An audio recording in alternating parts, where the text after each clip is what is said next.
Good morning, good afternoon, everybody. We are live from the Houston Air Show. Got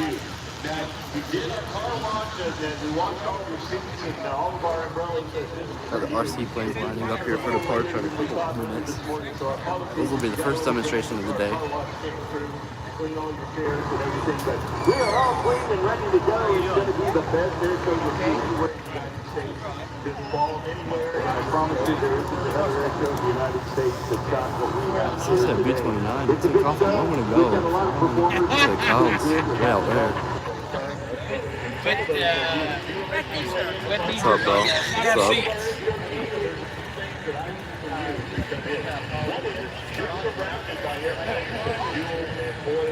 There you go. Whoa. That's a bird. No smoking area. So do what help me with that. No smoking anywhere. Now, none of you like, I'm outdoors, like then I smoke. Well, no smoking. What's up, bro? What's up, bro?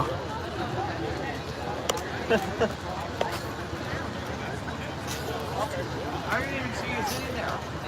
Got the RC planes up first for the demo.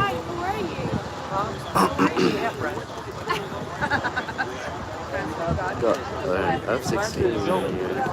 Looks like an X1. Yeah, I remember you. Come on now. Yeah, it has. I'm also a bit sick right now, so. But you're part of the team, we're all in this together. That is a safety risk for us. We can blow out into the safety area and get blow into a place that the times where we call fog or foreign object damage, you can hurt our airplanes, get more importantly, hurt our performers. So we need all of us to work together to help pick it up. So if it's on the ground and it's blowing or what else, it's not yours, just please pick it up. Oh, my socks and shoes are 16. My shoes and socks are soaked. Got RCT6. Well, that's not T6, that is a F40 Corsair RC. This is your one opportunity to check that item off your Christmas shopping list. You have the opportunity. I know you have an aviation lover in your life, and it may be you. Sling SLSA coming up. SLA, whatever it's called. Yes, sir. Check off the Christmas shopping list, and we're working together to help you have a successful holiday season here in Love. I'm getting something, that's for sure. Oh, super excited. There's that sling. That's the Red Bull plane, the RC version of it. The Red Bull Racer. Why is this so unsteady? Yeah.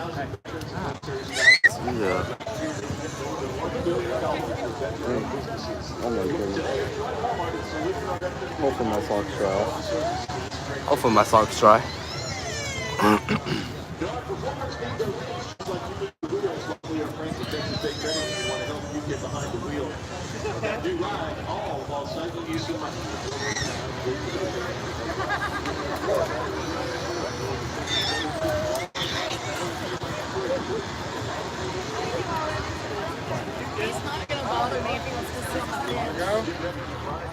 There are all the others, the other RC planes, 4 others. I'll be taking off here in a moment. I'm assuming after the national anthem is played, but let's see. 2025 wins over Houston Air Show, and they invite you to discover something extraordinary. Yeah. The adventure doesn't stop. See if I can. Oh shoot, that's why I'm missing a screw for it. Yeah, I need a screw. Alright, I'll have to hold it myself then. And entertainment venues, join us as we soar to new heights, explore everything Webster has to offer, and visit Webster TX. Well, ladies and gentlemen, we're about ready to get started with the line here in about 30 or 45 seconds. We have the best RC flyers, radio control flyers in the entire nation right here in Houston metropolitan area. And from all across the area, we've drawn the best of the best. demonstrate for you some of the most amazing flying that you're going to see here in the RC aircraft pilots. They've got some phenomenal aircraft to hear all about. I've been joined on the stand by Mr. Alan Martin from the Houston RC team. Alan, welcome aboard. Right on here. Wings over Houston.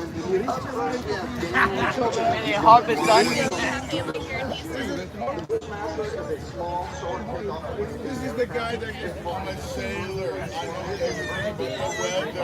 There he goes.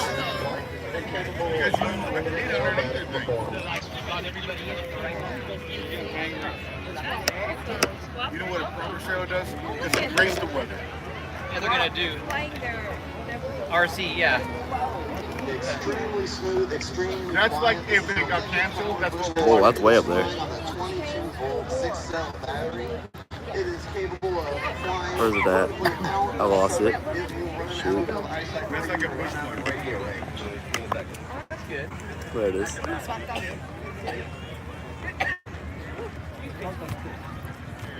gonna do that with real air.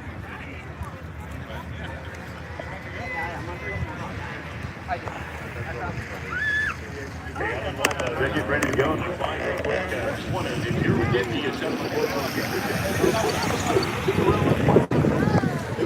Martinez, you've lost your wallet.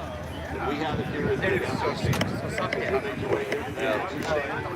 can identify it. We will give it to you. We've got your license, so we know what you're like.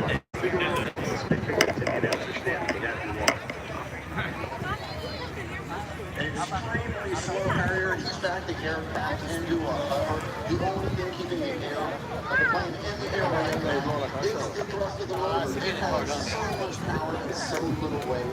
It can accelerate vertically off unlimited. Well, maybe not that unlimited.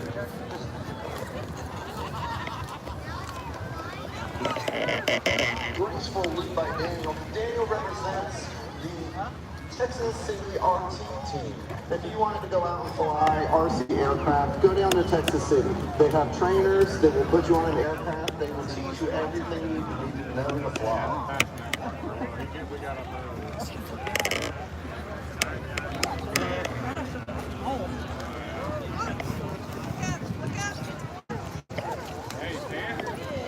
Oh wow, that's way up there.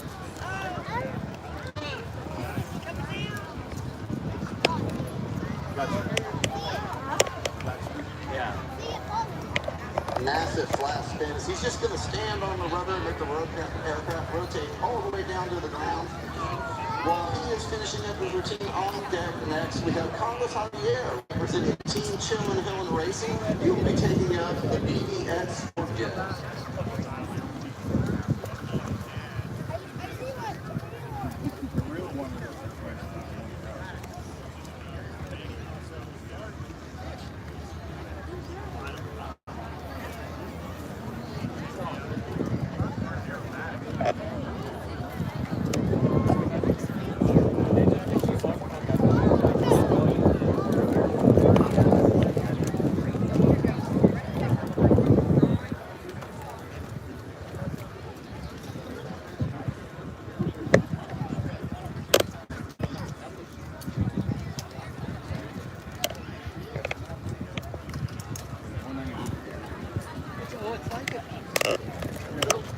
That looks like a beaver. It did kind of look like it. No, there's different types.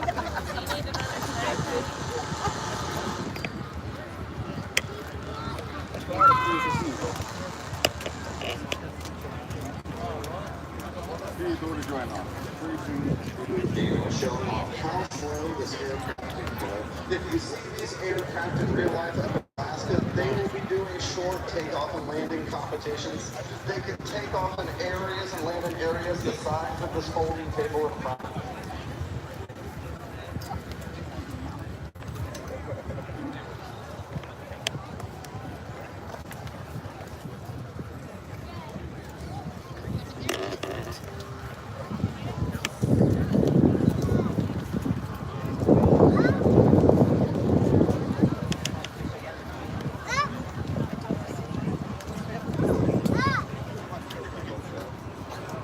Nice little landing there. That was pretty good. Follow him on Facebook and social media. He is our team photographer. He is out there on the runway with his signed photo cameras, representing school projects and personal aviation passion.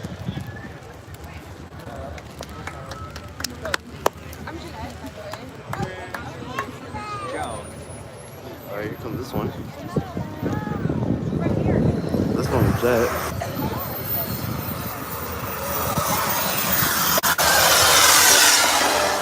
That one sounds like a real jet. Wow.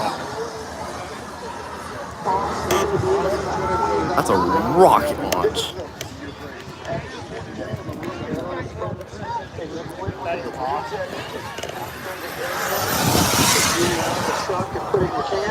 Wow, that's fast. Where'd it go? I lost it. Oh. This is a competition. There we go.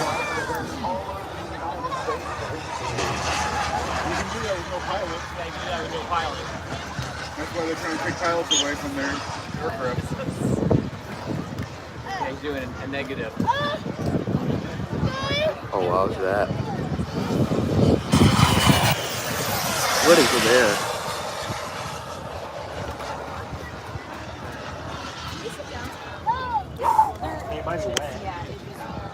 Coming back down. Here he comes.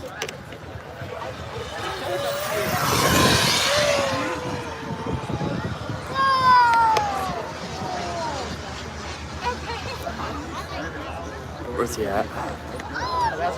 Here he comes.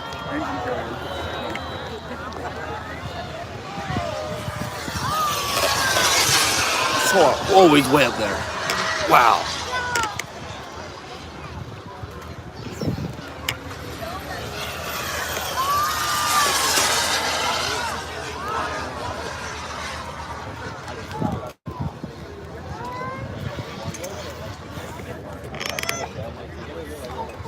Here he comes.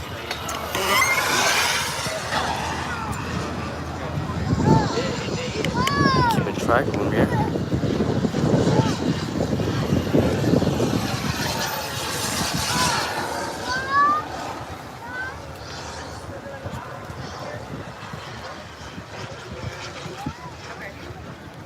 There he goes.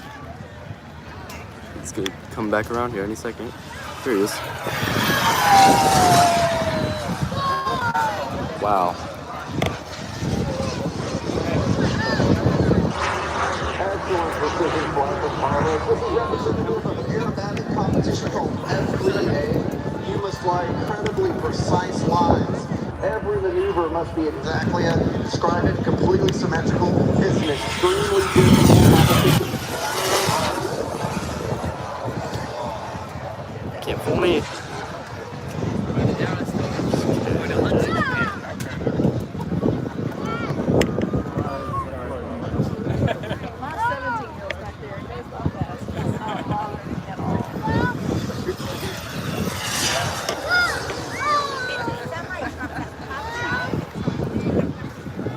He lost me. Oh, there we go.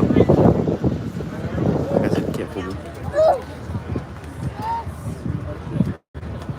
Fool me once, shame on you. Fool me twice, shame on me. Wow, look at that.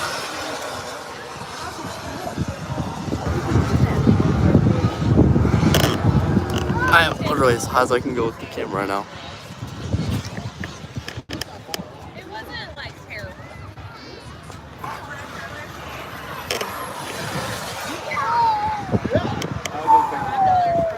How did they get a jet engine in that thing?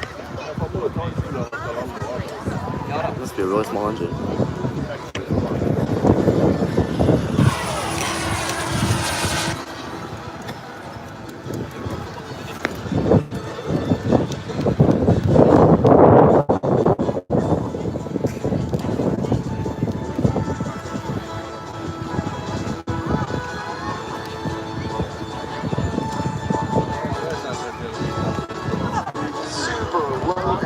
Come back in.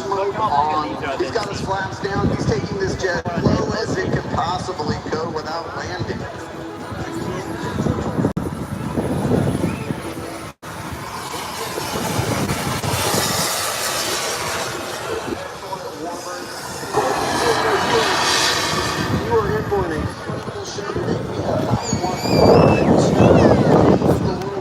pt1s will be flying today.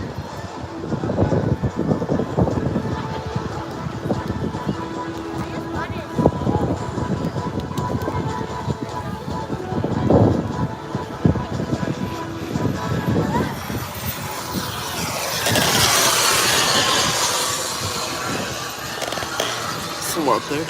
I can't exactly get.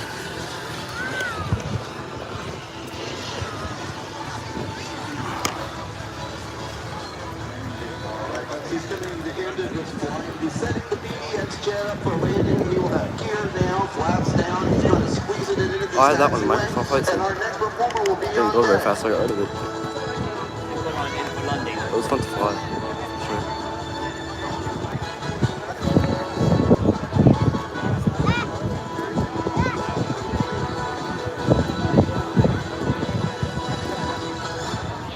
Let's hear for the PDX jet.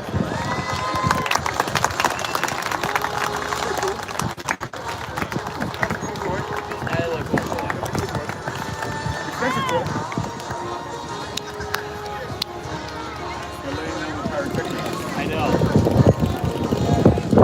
There we go. We're here now.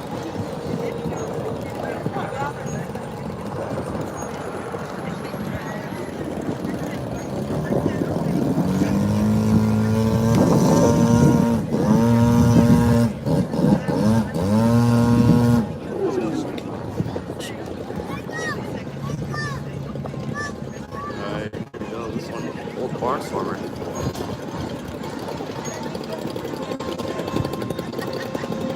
Old Red Baron type of fight.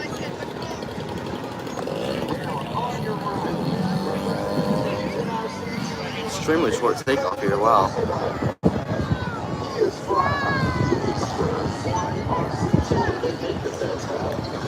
Based on Waco trainer, it has been optimized for extreme aerodynamic performance. It is flying with a Desert Aircraft 70cc gasoline engine. It is running pump gas. You have to go fill it up at gas station before you go to your fire.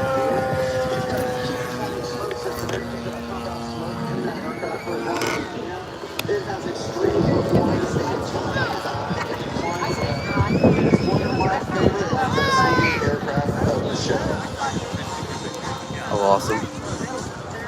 There he is. Shoot, he's like, hold it.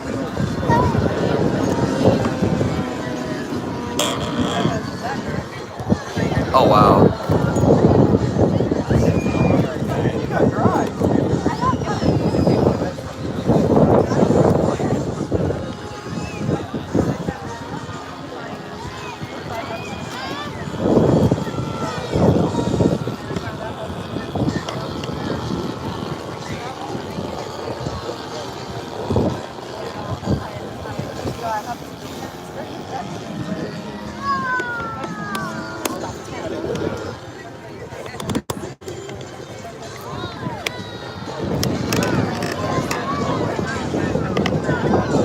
Oh, wow. Mind you, these planes can use in real life. This Red Baron one. Barnstormer.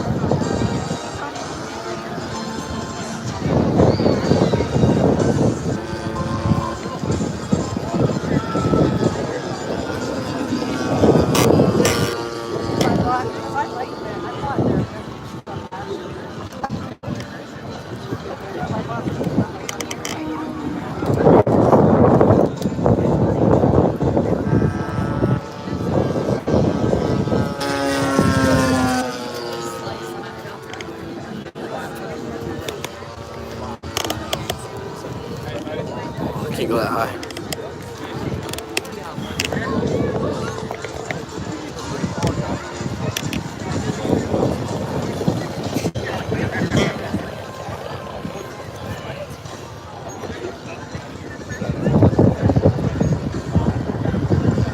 Floating in midair.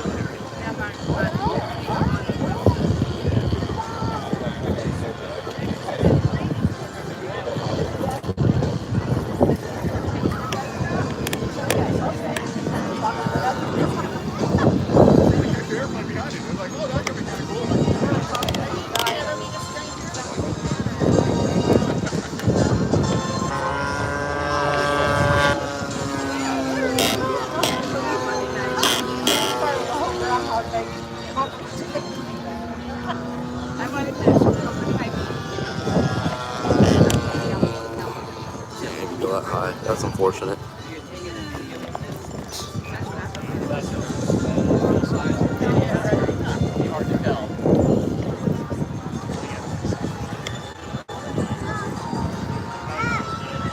Some really cool stuff just now.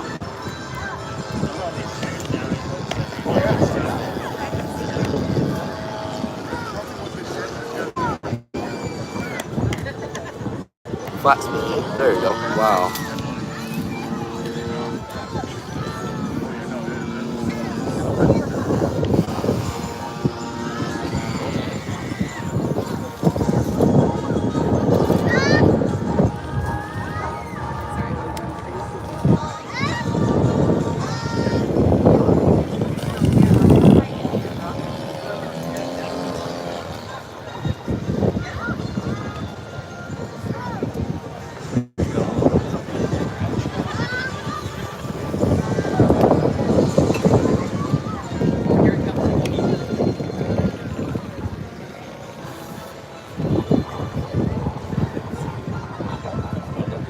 Wow. Nice and smooth there. There you go.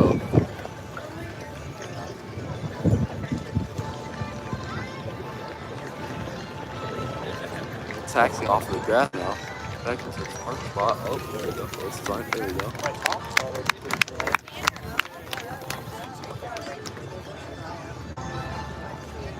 Keeping over.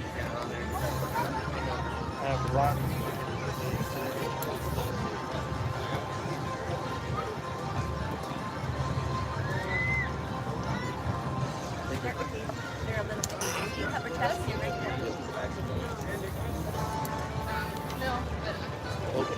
Here comes the B-29. So Alan, we're got some great RC flying going here today, and we got one aircraft down. We're getting ready for our next one.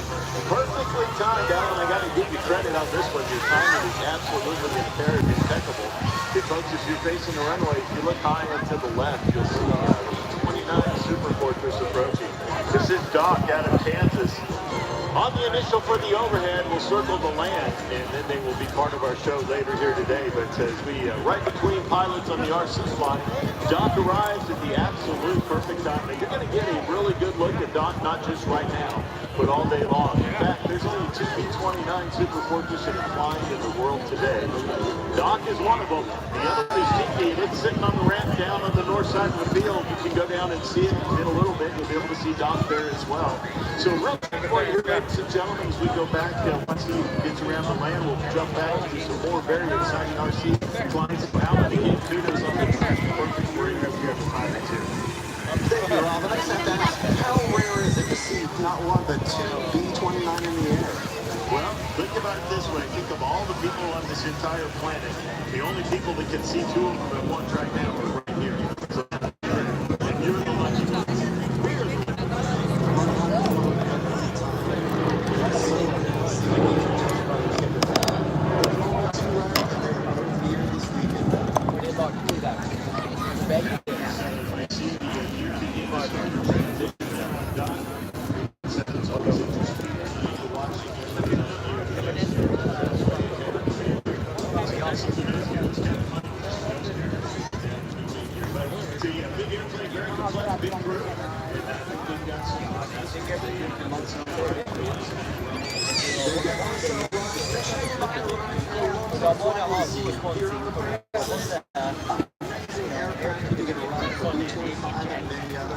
If you would like to see model B-29s, unfortunately, you have to come up and visit us at Donald Field, U.S. You'll be looking at it,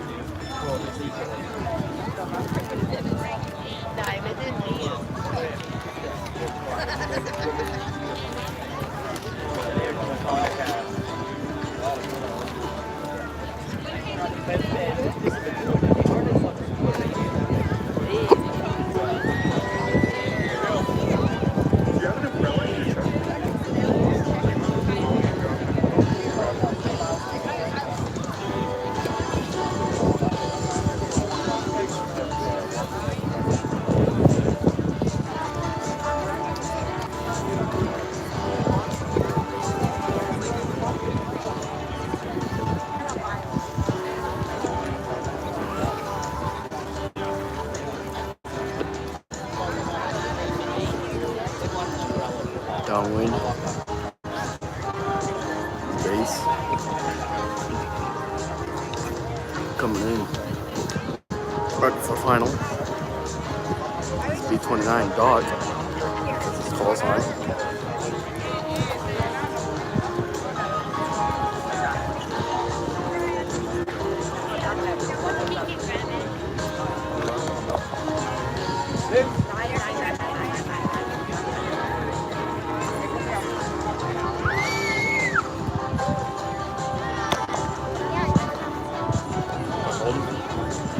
Trash can right next to you. There's fries. You want the fries? I had them. Oh, you already ate the fries? Hey, make sure you drink liquid today, okay? I know, I was watching. It's pretty cool with those big clouds out there. The sun's gonna be out. It's gonna get warm. You know, you can put your camera on that. You don't hold it on your shoulder. It's alright.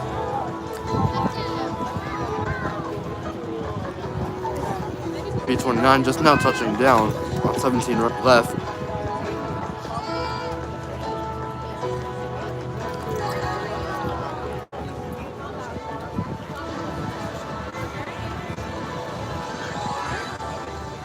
It's better than the air show. The air show chicken. Huntington Beach shouldn't even have this.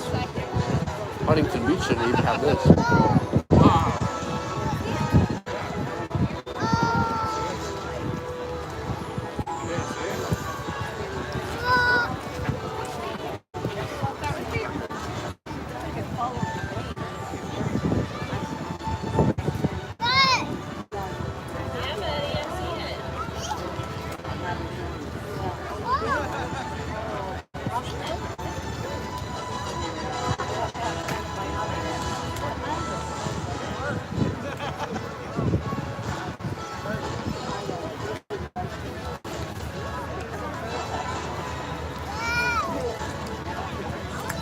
Turning off 17 left onto the taxiway. That one will come up in front of us shortly. Oh no, it won't. Never mind. It's running backwards. Sure. You want to put the camera on your neck so you can take some snapshots while you're there? You should take some good snaps. Just relax. This will take a lot better pictures. On your neck. Yep. Do you want to leave the lens over here, or do you want to keep it in your pocket? Put it in your pocket in case you need it. If it starts raining, get that back over to you. I will.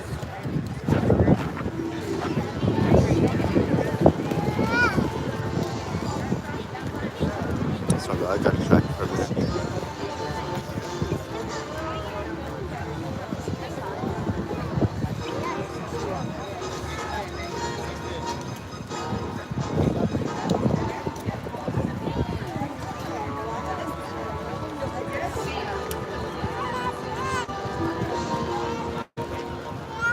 So, Alan, while we're waiting for Doc to finish taxiing and our next RC airplanes take off here in just a minute, wanted to remind everybody, as you make your way in, welcome to Wings Over Houston 2025. We're excited to have you here with us.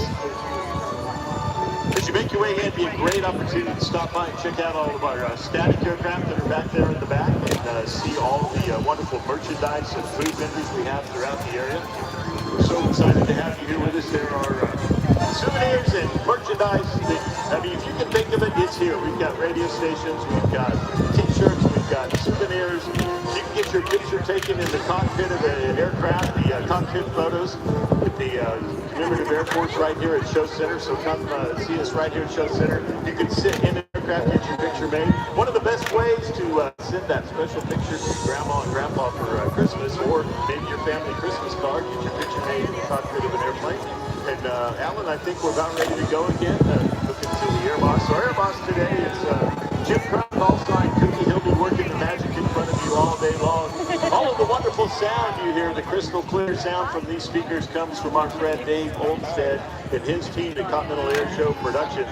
They do a phenomenal job, and they'll be the magicians behind the scene between Continental Air Show Productions and Mr. Jim Crump, call sign Cookie. You're hearing me talking to Cookie all day long.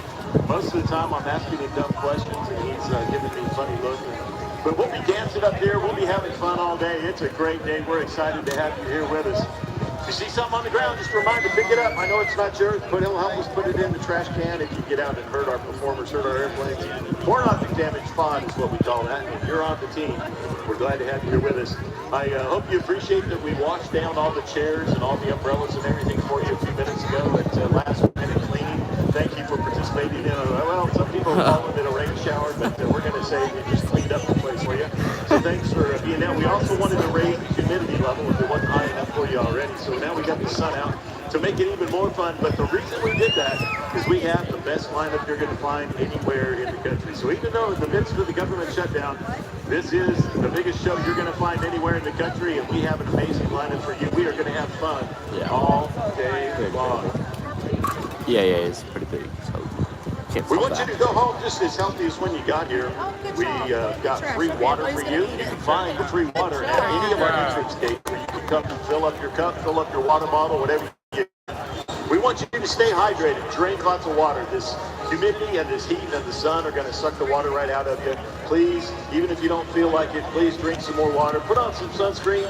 Cookie and I just greased up here on the Air Boss and announcer stand and covered up in sunscreen. So we're all ready to go. And all sunscreened up, and we're about ready to go. So we're just about ready to move the pt1 off of the taxiway down there. We'll be able to fly again here momentarily and get the RC aircraft back up. Now, I see some really cool airplanes down there, Alan. Looks like one of them, we saw a jet fly earlier, but I think I'm seeing an F-16 over there. Is that right? That is an F-16. It's about 1/6, maybe 1/7 scale. Before that, we have retired Lieutenant Commander Carl Stewart. We'll be taking up a T-34B mentor trainer. This is the primary trainer for many, many Air Force pilots. Yeah, the T-34 remarkably looks a lot like the family Bonanza. Great family resemblance there with landing gear and a basic airframe. It's kind of exciting to see that fly. I'm terrible at trivia, but that's not a surprise, sir. Well, it's really fun when you see a T-34 on final and the gear on that looks very scale, and at the bottom end of it looks just like a Baron, it looks just like a Bonanza. This particular aircraft is a World Championship winning aircraft. It has been to the competition they call Top Gun. This is the most difficult scale modeling aircraft competition you can compete in. Every single detail of your craft is measured. Every single rivet has to be in the correct place. Well, Alan, it looks amazing, and we're about to see it fly. We've just got the clearance from the Air Boss where we can start flying again. So I'm going to throw it back to you and let y'all get flying again. He's warming his engine up right now. He will be up in the air momentarily.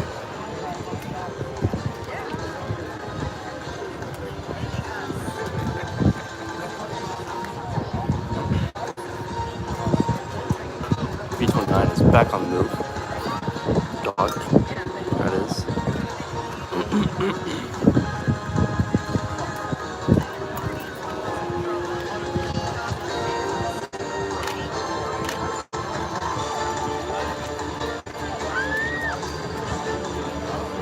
Alright, here's this one.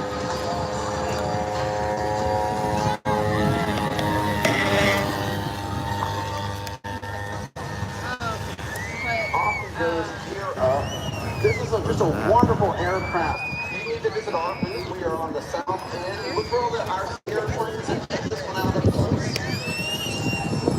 He's going to fly out of the east side of Houston. There it is. The Taro RC Club. There are many, many clubs around the Houston area. Just pop in RC Aircraft Club into Google Maps. You will find them at Tom Bass Park, Beltway 8 North, way out on the west side here in Texas City, and many other locations around the Houston area.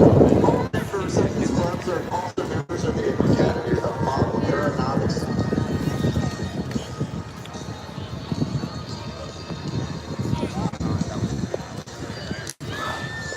Hold up. I know where it is.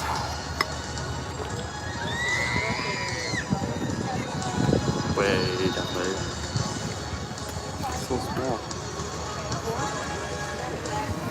Where's he at? Seriously. There he is.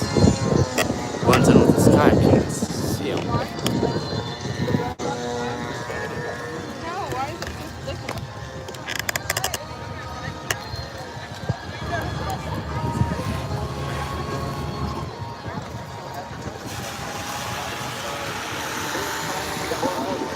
precisely bring his aircraft back here across show Can't see center. it.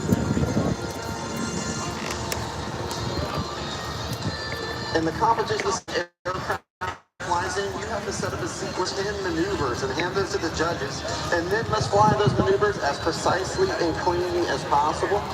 He's been a lifeline RC pilot, but Commander Stewart has also extensive F-18 pilot.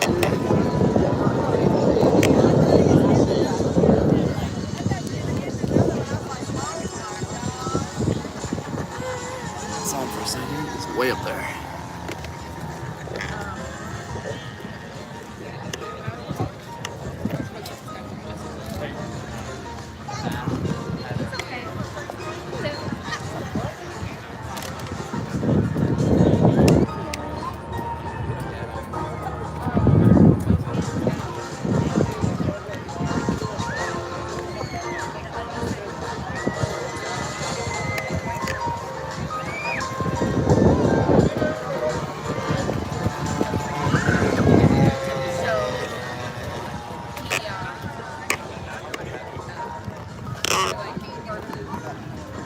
Oh, it's bright. Let's look right into the sun.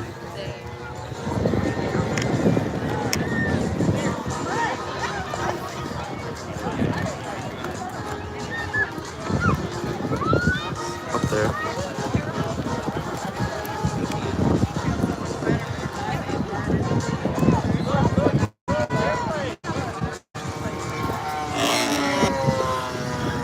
Oh, it's so bright.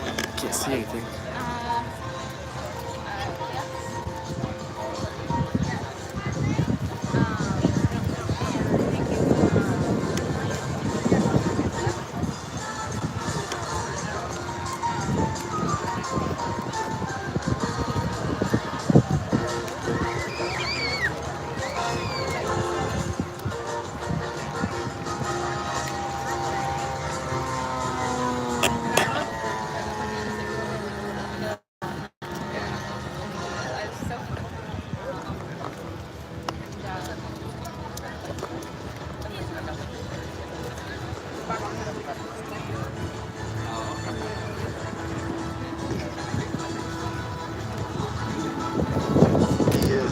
Setting up for his landing approach. He's going to get his flaps down, his gear down.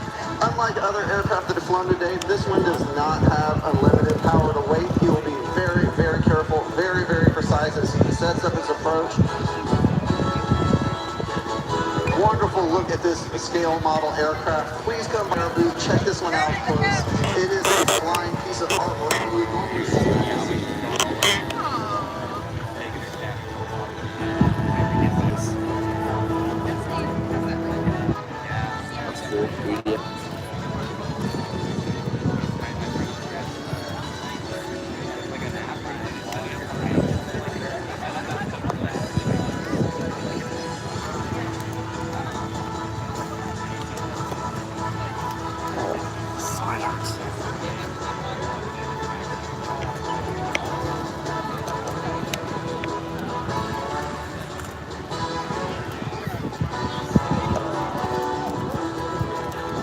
For landing. There it is. Ooh. Oh! Almost had it. Bring it down, bring it down, bring it down. Where'd he go? Someone over there.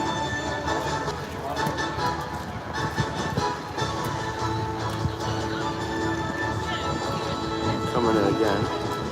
Hopefully someone will have it.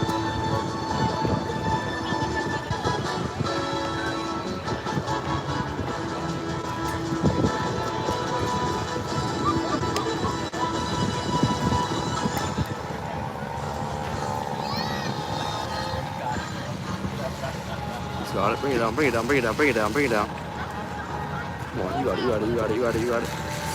Oh, this is rough. Coming in a little fast though. As these aircraft start to run low on fuel, the center of gravity, which is incredibly critical important to aircraft flight, begins to shift from the nose to the rear of the aircraft. And as they say, nose heavy aircraft fly once, burning that in. Tail heavy aircraft fly once. Woo! That was scary.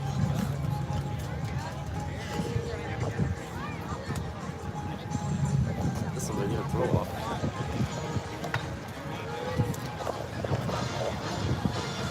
Here it is.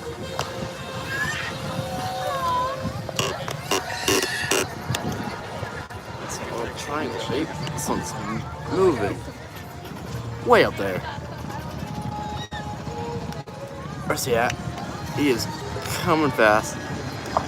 Oh, he's fast. Okay, that's gonna be hard to track. Wow.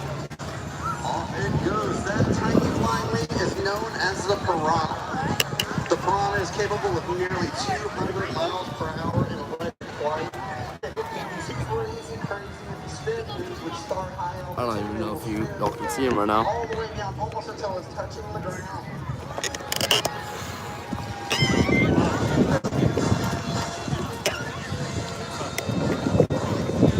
Oh, wow, he's way up there. I don't even know if oh, wow. Flat spin.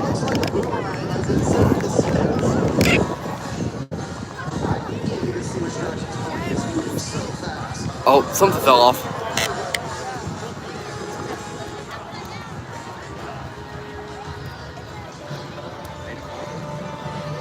I'm not able to get him on camera.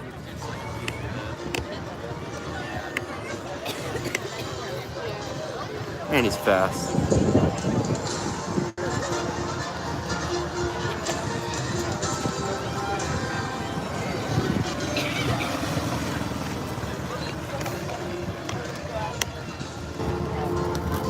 Where's he at?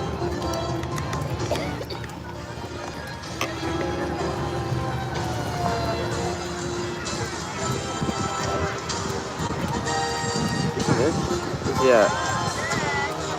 Oh, no, he's in there.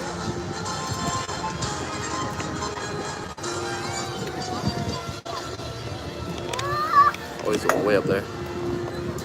I can't get out of here. Way up there. Flat spin. Not even, he's just flipping in midair.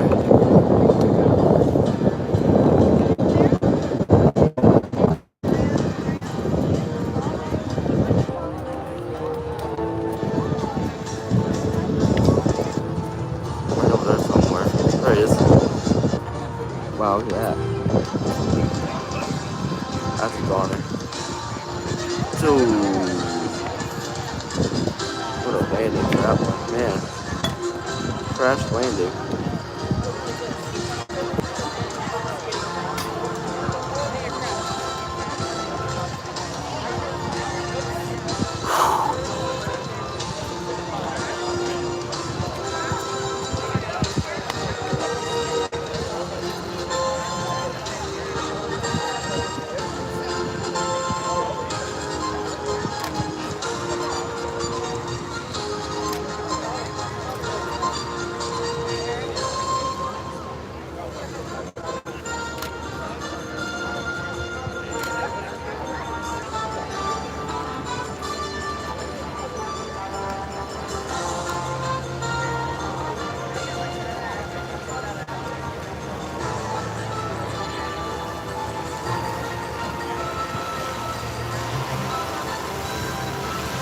So Alan, as we're waiting for a little bit of coordination to happen here, we've got through our RC runway at the moment, making his way down to get some gas for the full-scale airplanes down there. You talked earlier a little bit about some of the clubs in the area where folks could go and lessons or whatever, but we may have a whole bunch of folks in the audience today that are thinking, boy, that looks like a lot of fun, or maybe they don't realize that RC airplanes are really a great gateway into Maybe aviation. 2 more RC planes.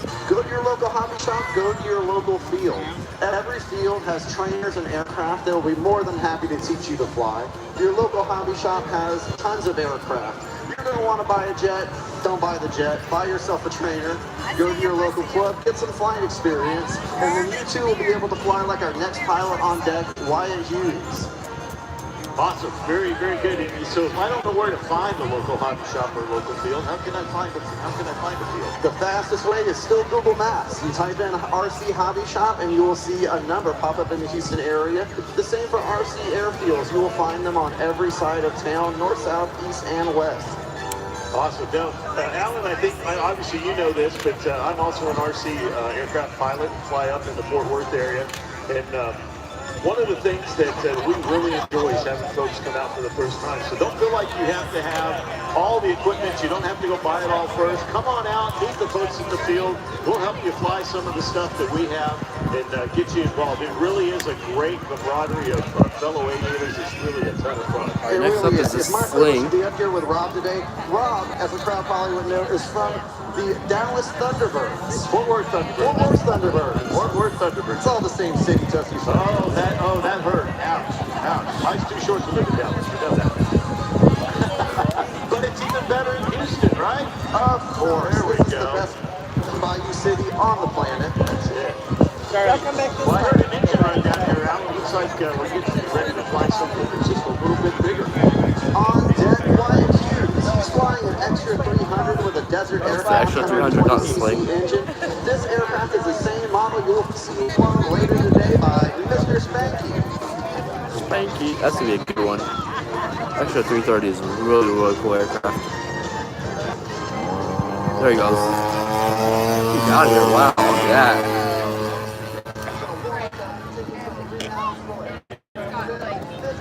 Is affectionately known as Patches. Way up in that cloud. It is performed at this air show on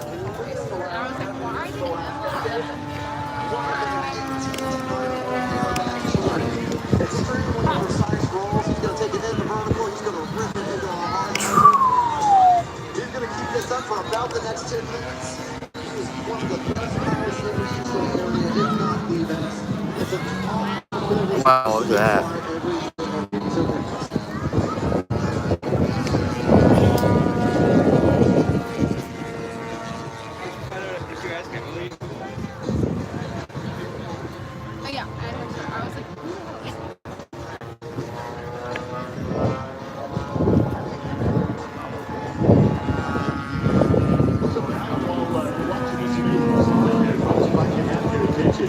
Miss Lisa Pena.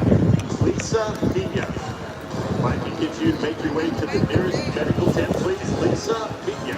Make your way to the nearest medical tent. You can find those. They are red tents with their red cross flags on the top. Lisa Pena. Please make your way to the nearest medical tent.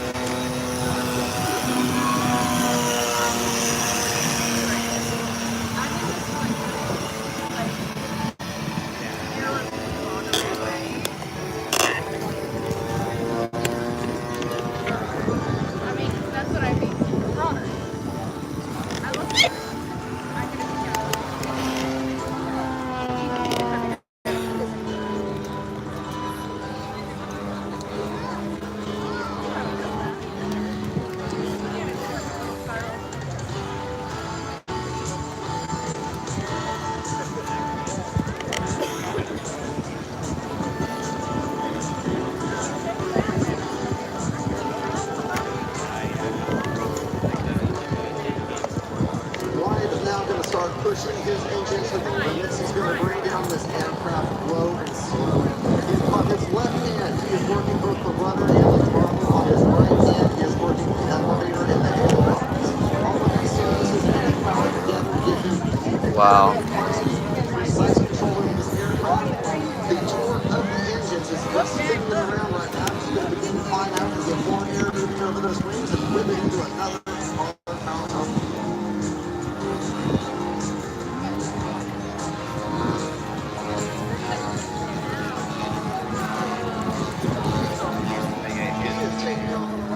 But we're going to bring YHUs back in for a minute. There are going to be 4 aircraft launches. And on deck next, I believe we have our Turbine F-16 spot.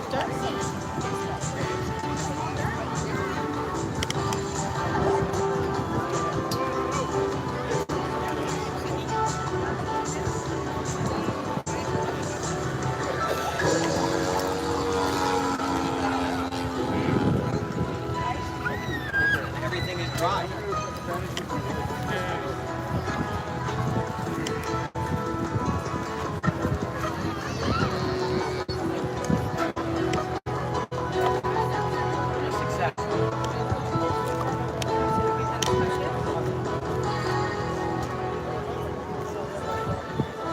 Bring it in.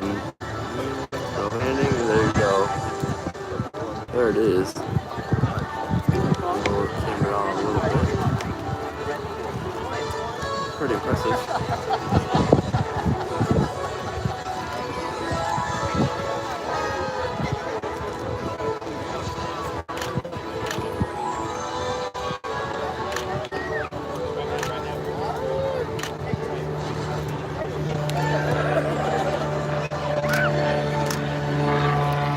Got a CS-52 taking off.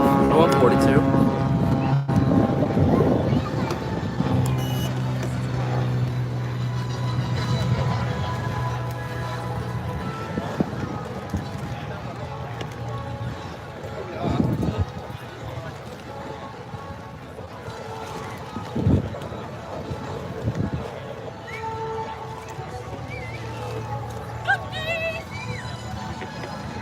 Somewhere out there.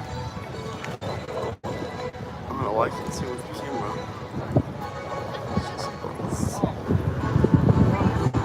Somewhere over there. Back this way.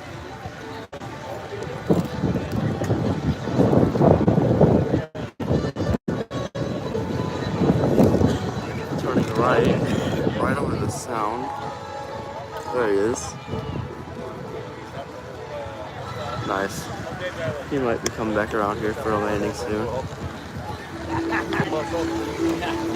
So Alan, while we're waiting for the airplane to get ready to take off here, and we're getting closer to showtime, as we talk about RC airplanes and all the various types of aircraft that we're seeing not only floating here today, are there any limits or licenses or any requirements that I have to beyond just coming out to the field and meeting folks and figuring out what to fly? Every field that I know of requires an Academy of Model Aeronautics membership. This is important for insurance reasons. You don't want to accidentally crash your plane into your car or somebody else's. Got the F-16 that's the bare minimum. You get RC an annual now membership to the turning AMA. on. That's a high pitch you If you're hear. a member at a club, then you get your membership there. Otherwise, you can go fly it free at parks like Scobie Field and Memorial Park. Well, that's awesome. I appreciate that, and I think I hear it. I don't think any of our jets on the ramp are starting up. Could it be a jet engine somewhere starting? We do. In A. Ron Stewart's hands, we have an F-16 fighter on deck. Like the BDX that flew earlier, this is a turbine aircraft. It has a real jet engine capable of about 80 newtons. They do measure these engines in newtons. They come in the ranges of 60, 80 to 100 or more. They're seeing everything from model aircraft to combat There's the F-16 about to take off here any If you want to fuel moment. this aircraft, you're going to have to go to your local airport, go up to the fuel truck, pay the man, and then fill up your can. Oh, vinyl shaking. This is a very powerful jet. This jet is capable of at least 200 miles an hour. The official limit for RC aircraft is 199 miles an hour. They claim some might be faster, but we would only know that if there's no FAA people around. I think the speed measuring device stops at 199. Wow, listen to that.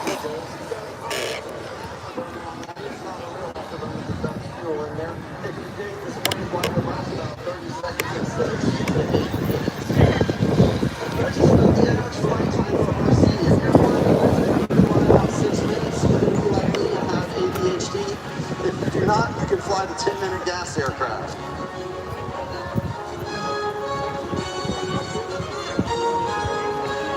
Here it comes. Come fast.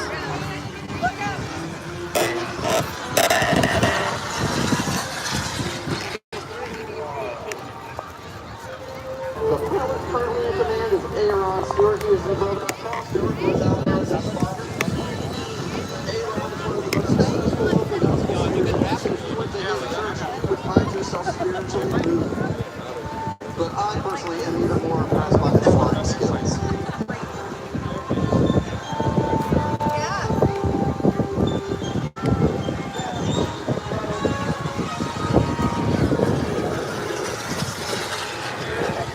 Gotta pick it up close up just now. He's way up there. Way up in that cloud. As high as I can go right now.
he goes.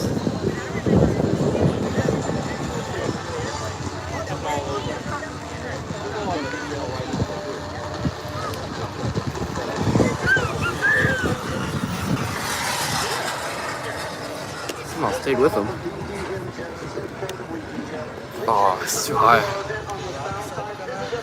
Wow, he's way up there. Some of our aircraft are large enough to fly small children in, although we would get in incredible amounts of trouble if we tried it.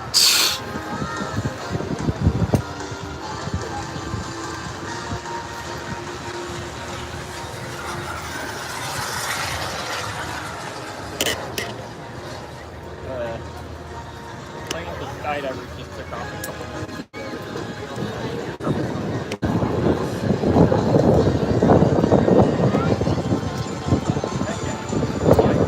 Someone up there.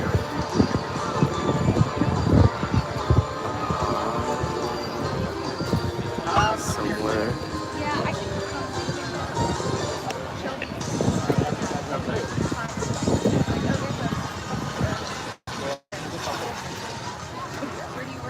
Did a pretty decent job staying with him. Creation Systems Division, so I'm a couple miles down that way.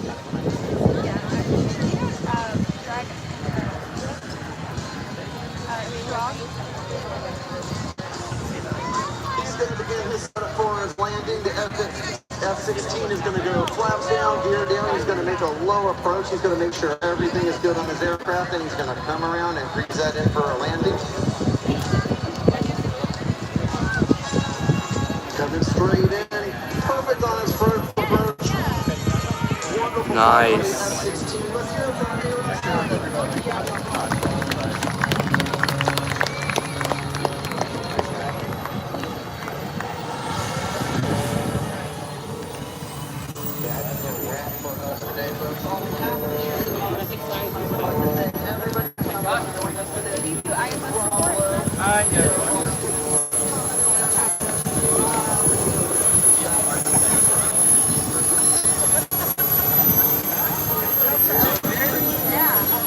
Wow. Look at that.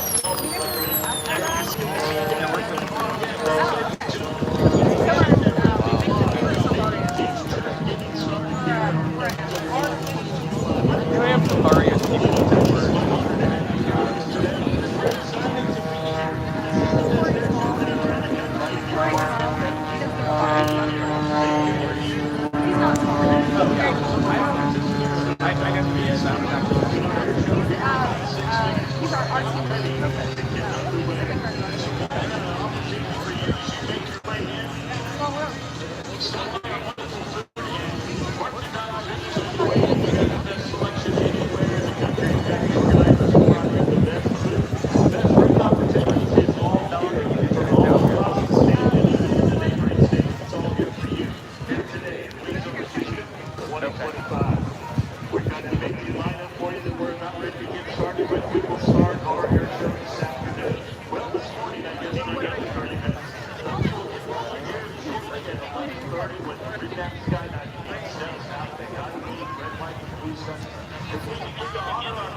no points are going, what, 7 years down here? We couldn't do it without the help of some amazing corporate partners, and those include United Airlines, and they are proud to be the official airline partner of Wings Over Houston. As Houston's hometown airline, United offers awesome, more the than cloud. 450 daily departures and the most non-stop flights to Mexico, Central and South America, Up there somewhere. For more information on new international routes from George Bush Intercontinental Airport, visit United.com.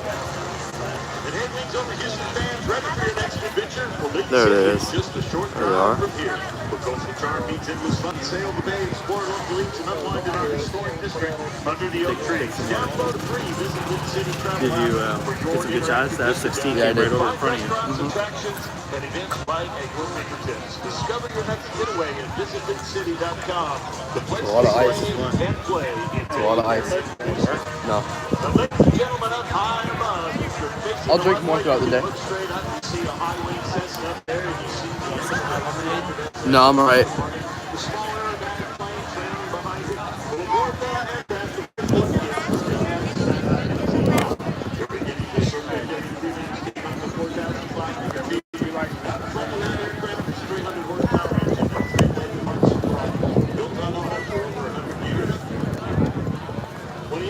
the first folks to jump out of that aircraft here just ahead of table free fall. Too high for me. Going right over my head though.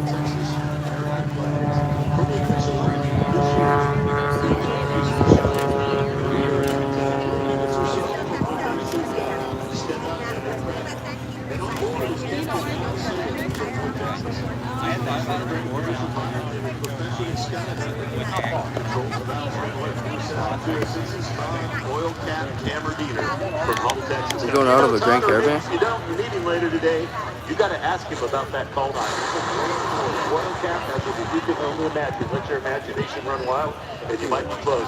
When Oil Cat is not flying the Remax skydiving team, he's flying pipelines for Kinder Morgan to make sure there's no one digging close to them. As they climb to altitude, those skydivers are getting a little chilly, which that might feel really good right now, right?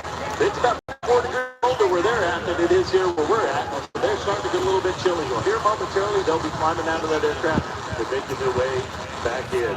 Now, I want to remind you, as we wait for them to come back around and we start our show, we will have the singing of our national anthem by Mr. Brian Tozer. From right here in Houston, Brian is also one of our Wings Over Houston team members. We are so honored to have Brian sing our national anthem. We will tell you when to stand here in a little bit. We're still a few minutes away. We just wanted to let you know about the amazing Brian Tozer that's going to momentarily. We're also proud to partner with BMW. We want you to stop by the BMW area to sit and see the the ultimate driving machine. When you register with BMW, you'll receive a complimentary gift, courtesy of your Houston area. As the official bid partner of Wings Over Houston, Michelob Ultra will be there from takeoff to landing. Enjoy the good times as we experience one of the top air shows in the U.S. Superior is worth looking up. Michelob Ultra, Superior, light beer. And folks, just a reminder, you're surrounded by gas and oil and airplanes. There is no smoking.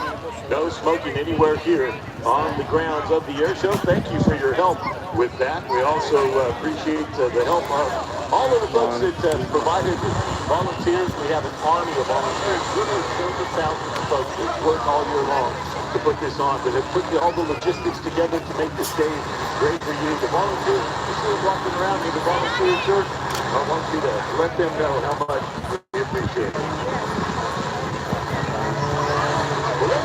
Direct your attention straight up above, and now would be a good time for you to stand, because we're about to honor our nation with the singing of our national anthem. Gentlemen, we'd ask you to remove cover. We're going to have jumpers Way away up high. right there, ladies and gentlemen. Our jumpers are exiting the aircraft. They will fall for about 10 seconds in free fall. They can steer with their arms and their legs, and then at about 2,500 feet right there, they open that beautiful red, white, and blue Remax parachute. We've got 3 jumpers here today, ladies and gentlemen. Our first jumper is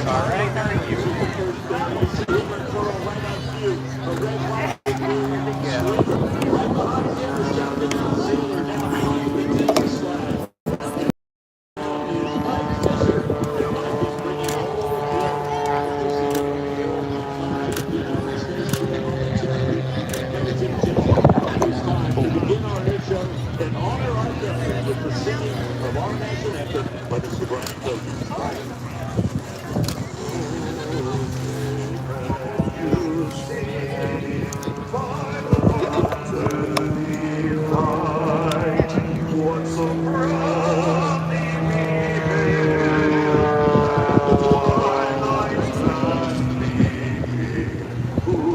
Stripes and bright stars through the perilous fight.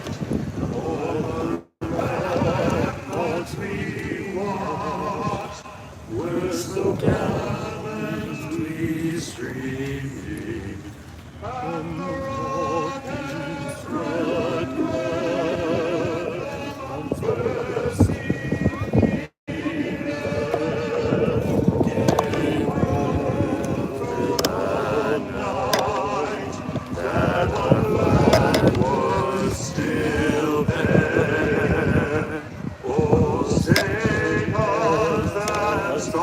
Spangled banner yet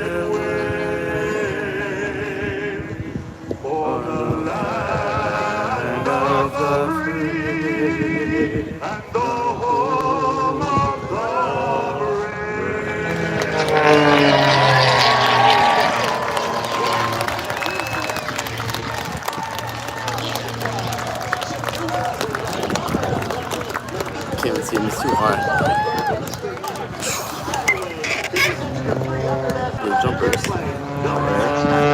He's done a wonderful job to get us on board here today.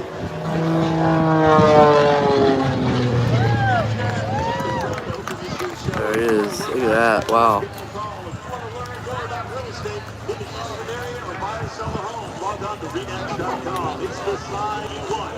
Ladies and gentlemen, right in front of you, this is the REMAX Skyline team.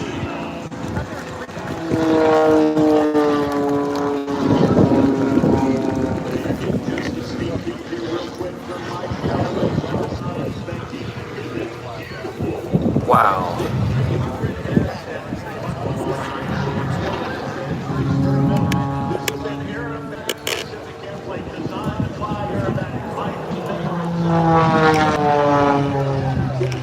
We're so honored to have him here with us today.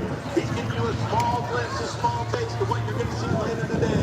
Watch this as he puts the aircraft in the air, pulls back on the stick, rolls it over to the right, little snap roll right there on top. It's a roll, it takes the ball back to the 45-yard line, it got into the wind, and line and show that look at that is Mike Galloway right here. Watch as he climbs onto the right.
Certainly does. All the blood rushing to his head as he pushes forward and he climbs out. Ladies and gentlemen, some expert airmanship right there from Mike Galloway. And Mike has been flying for about 27 years. And believe it or not, when he first started to fly, he was scared the airplane was going to fall out of the sky. It was his fear of the aircraft stalling and quitting to fly that drove him to take an aerobatic lesson. Once he took that lesson, he was hooked. And here's what the result is. Ladies and gentlemen, look at this precision.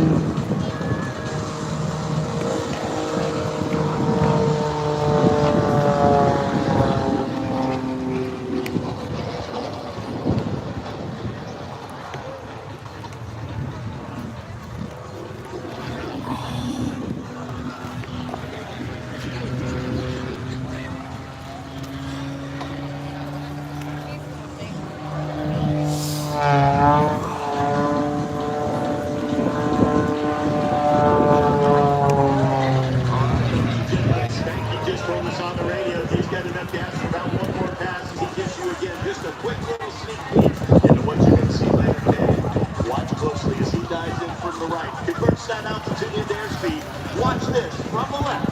Spanky Galloway.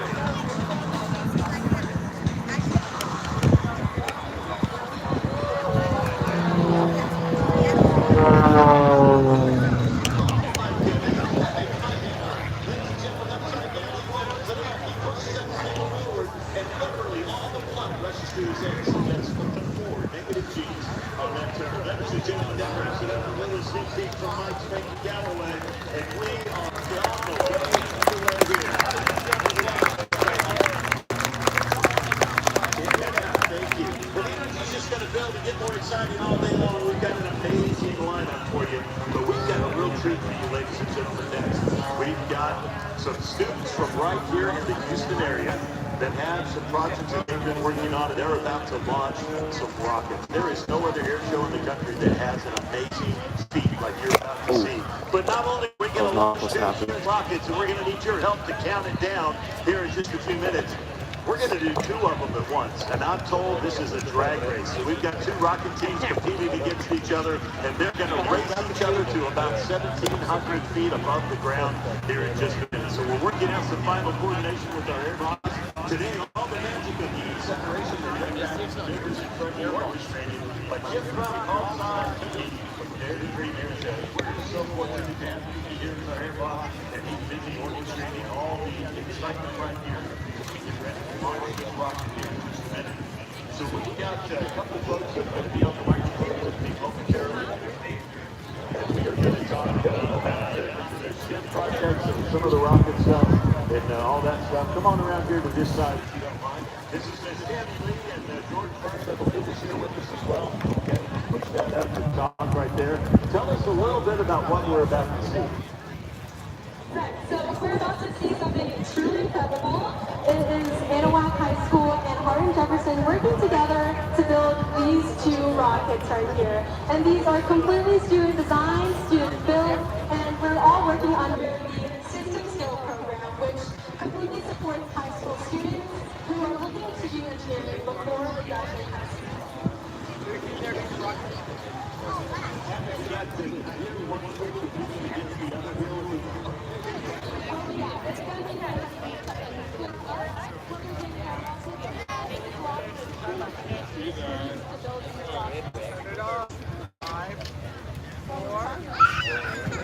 Competition going on here.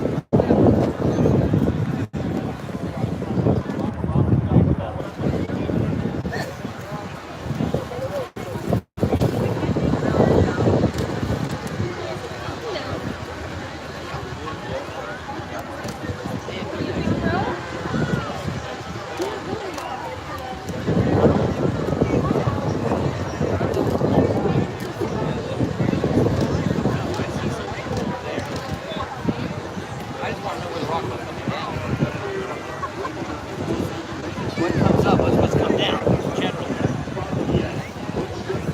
Here comes the extra 300.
Everybody's in a different area. They're kind of like the center. Keith is a little down south of the center. And we're way up green. We're way right. There's the rocket. To the left. Off the rocket.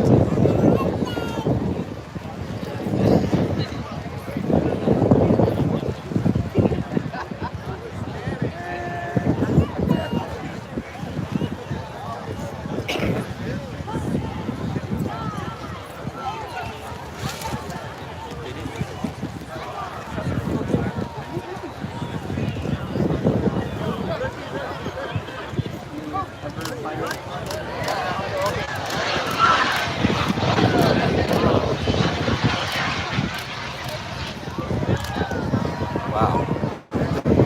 Yeah, way up there. Really fast.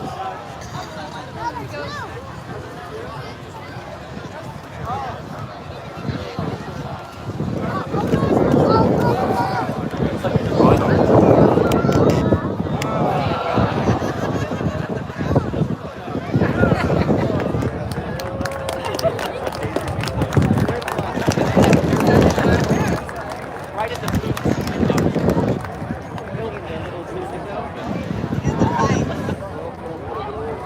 Yeah, now it's a transition.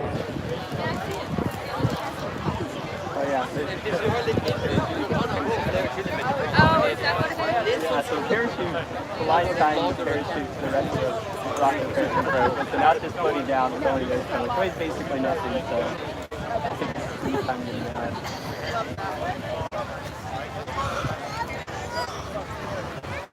Well, you better have some lotion, sweetie. Did you bring the spray kind or did you bring the lotion?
But as we get ready to move on to innovation and the things that are headed for the future, we also want to honor our veterans that are here with us and are part of our past as well.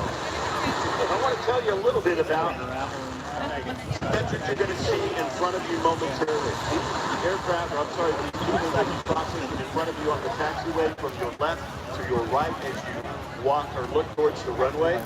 We have some veterans that are with us here today, and I would like to describe them for you now. Mr. Don Graves, Corporal Don Graves. He joined the Marines in 1942, and he was 19 years of age when he stormed the beaches of Iwo Jima. As a squad leader and member of the 5th Marine Division, he witnessed the famous raising of the flag at Mount Suribachi, and out of his company of 335 men, only 18 other Marines survived. He's with you here today. He's over 100 years old, and when he comes by, I want you to let him know how much you appreciate his service and his amazing dedication to our country. You'll also see Danny Garcia, known internationally as the Walking Man. He walked more than 52 million steps on 7 continents for children and world peace. He and his wife have ministered to world leaders who wishing for a life. He's a U.S. Marine, a Vietnam-era vet, evangelist, and former law enforcement officer. His journey began as a commitment to peace and children. He also walks for fellow veterans and first responders, their families, thanking them for their service and sacrifice. Sergeant Garcia's life is chronicled in the book, Marines Don't Cry. Now joining Sergeant Garcia is Lieutenant Colonel Jackie Garcia, who's also his wife. Lieutenant Colonel Jackie C. Garcia is the CEO of Global Walk Incorporated. A graduate of the United States Air Force Academy, she spent 21 years on active duty, specializing in communications acquisition, systems engineering, and IT. She's also a breast cancer survivor. Jackie's vision is to spread the hope, love, and grace of Jesus Christ through her writing. Lieutenant Colonel Jackie Garcia is the author of the book, Marines Don't Cry. And I also want you to see the person right beside her. Staff Sergeant Asher is the service dog for Danny Garcia, the Walking Man, the Vietnam veteran. Asher is fully trained and certified through Custom Canine Service Dog Academy. He's still a pup at 2.5 years old, and his mother is the 2017 Westman's Best in Show top dog named Rumor Has It. So, ladies and gentlemen, they will be coming here momentarily. They're just finishing getting our veterans into the Jeeps, and they will proceed from your left to your right while we continue with the rest of the air show. But I wanted to let you know about these amazing veterans, these heroes, these significant pillars in our history that have defended the very liberties and freedoms that you and I enjoy every day here in the United States of America. So when they come by, I know I can count on you, the amazing citizens and fans here in Houston, to let them know how much we appreciate their service. So look for them momentarily coming down from the left to the right as you face the runway. The entire length of the crowd line, they will make their way by so that you get a chance to wave and say hi as they go on. Now you might have noticed that there's making when we landed, we had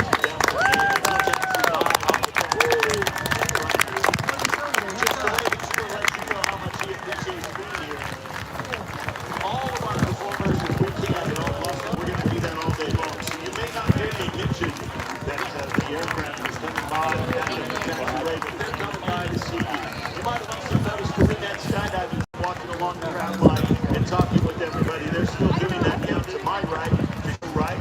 They're here to interact with you, so come on, tell them exactly how much you appreciate them being here. But I want you down and direct your attention to the runway, ladies and gentlemen.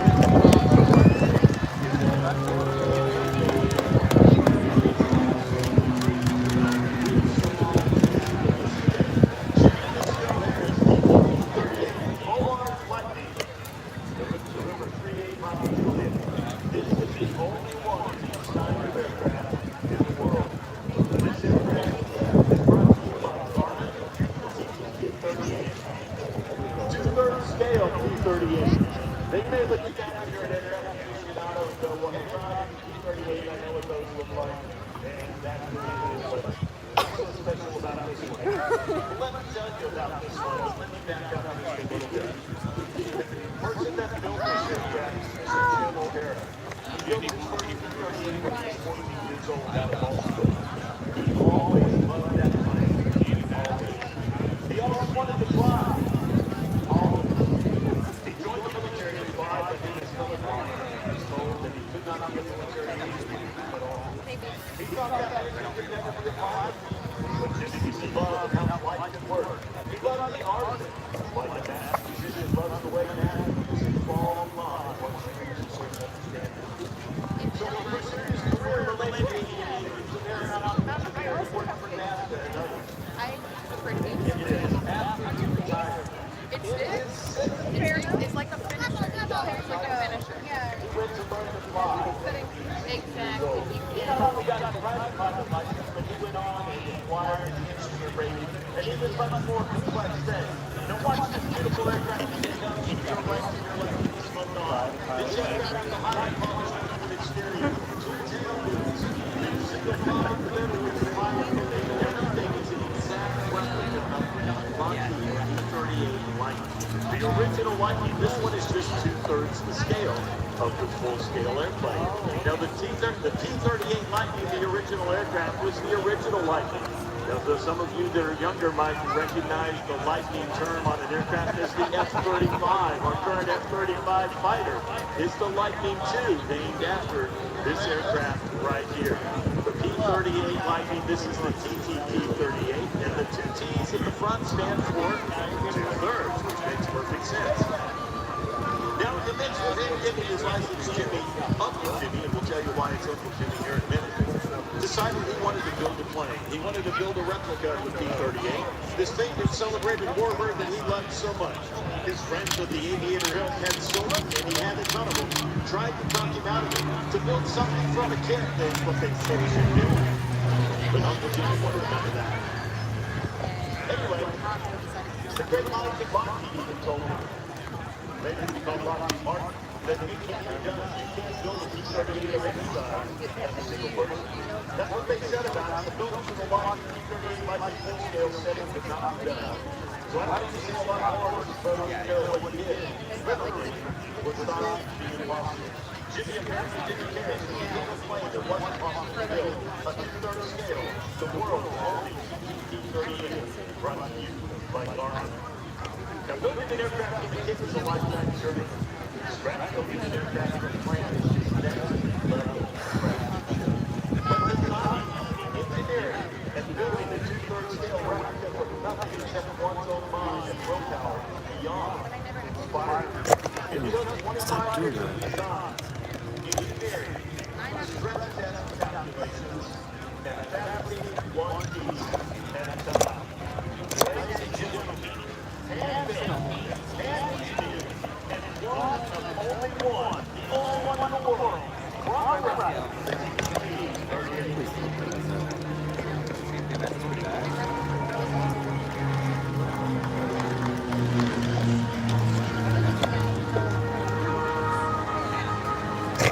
What is it doing? What is it? As you watch that wonder fly by, It took a very smart man. He was a professor of aeronautics and worked for NASA, as I said earlier, about a quarter of his life to develop his own scale Why is plans my with stand no doing this? access to the original plans. He ran the engineering crews, fabricated the parts, assembled them, ran all the electrical, the hydraulic and cooling systems, and ultimately he flew his creation in 2007. Now, Jim did make a few modifications to the original design, like creating a little seat behind his where Mitzi could sit. The original plane only sported a pilot and no passengers, but if Jim went anywhere, right behind him, it would be Aunt Mitzi. Jim and Mitzi have since flown west. However, after some years of hangar inactivity, the airplane is now in the hands of Jim's nephew, William Pressler. William is at the controls today, opening the hangar door on the document. Dormant project presented William with quite a few decisions past the initial clearing and cleaning of the tires. Ladies and gentlemen, as he approaches straight on, he will salute circle overhead and then circle the land. Now, William Pressler, the owner and operator of Polar Avionics, brought the aircraft here this weekend to show the world what his uncle Jim created from scratch. William had this aircraft since January 2024 and has continued the tradition of excellence. Watch the beautiful aircraft in the Houston sun pass overhead as he begins to turn back to land. Jim had gotten everything up and running, flying in shape, including swapping the engines from one side to the other so that the props counter-rotate just like the full-scale P-38. Interesting interaction between Polar Lighting and the Rutan family of aircraft that we have here today, as you're going to see later. I don't know. He never replied back to me. This aircraft was in Oshkosh just a few months ago in July. It was also there in 2024. And in 2024 at Oshkosh, we honored Bert Rutan and his family of amazing aircraft that we see flying here today. But this aircraft, when Bert Rutan walked up to it, he told William Pressler, who's flying this aircraft today, "This is the most important plane here today." An amazing comment from a true aviation pioneer and legend, especially in the presence of all of Bert Rutan's design. I don't know. On Thursday he told me he hadn't made up his mind yet. So, ladies and gentlemen, here in the midst of Bert Rutan's aircraft, in the midst of the innovation of rocket launches from high school students, this aircraft, hand-built, hand-engineered, and designed on final approach. Ladies and gentlemen, one more time, huge round of applause for the Volar Lightning 2/3 scale P-38, sponsored by Garmin.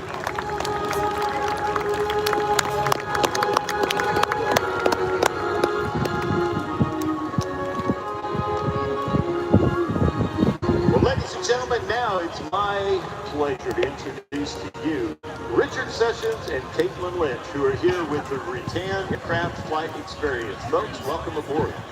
Good morning, Houston, and welcome to the 2025 Wings Over Houston Home Built Parade.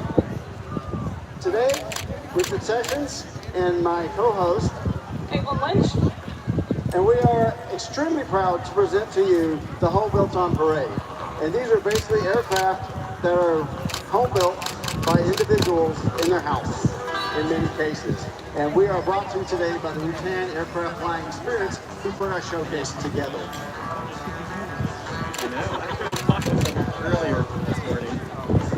As my co-host said, Home Built, as the name implies, are aircraft built by individuals for their personal education and enjoyment, and are often built in workshops, garages, and even their living rooms. They can be designed and completed by an individual, built from set plans, or built from a kit. Here in the Rutan flight, we have the P-2 piloted by Richard Sessions. We have the Book P-Key piloted by Laura Power. The bands are the 745 Rocky Horn. Code 3 piloted by Justin Gifford. And then piloted by Mike Douglas. And band R12 piloted by Dave Wilson. Aerobatic team coming up. As Caitlin read out, we do have a diverse team, so this is called a mixed formation of aircraft, or a mixed parade. And what that basically means is they're not all the same. When you look at the Blue Angels, the Remax guys, things along that line, they're all pretty much matched up. This is quite a variation of aircraft. And so the Rutan Aircraft Flying Experience, which is based here in Houston, is a 501c3 organization, and our goal is to promote and showing the Burlington Man legacy. Those of you guys that may not know, Burt has 4 airplanes in the Smithsonian, 2 of which are around the world unrevealed. One, which is one that we're talking to see today as a remarkable aircraft. And this, we have other aircraft that are inspired. So, all we have is 10 years for 110 years, and we celebrate the 10th anniversary with 12 flying aircraft, 3 of which are in the show today. Also flying today will be the Tiger Flight team, which Dayton will talk about. Tiger Flight is a 501c3 organization trying to preserve aviation history and encourage all young people to enter aviation pursuits, as well as and support around the state of Texas. Tiger Flight today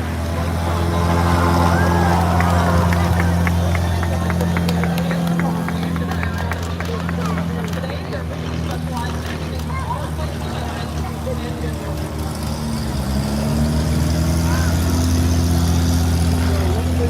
Features with Burt is that he has inspired so many aircraft. The Beechcraft, Starship, also the Virgin Galactic aircraft that are flying right now are all inspired from the Spaceship One and White Knight with the Ansari X Prize back in the early 2000s.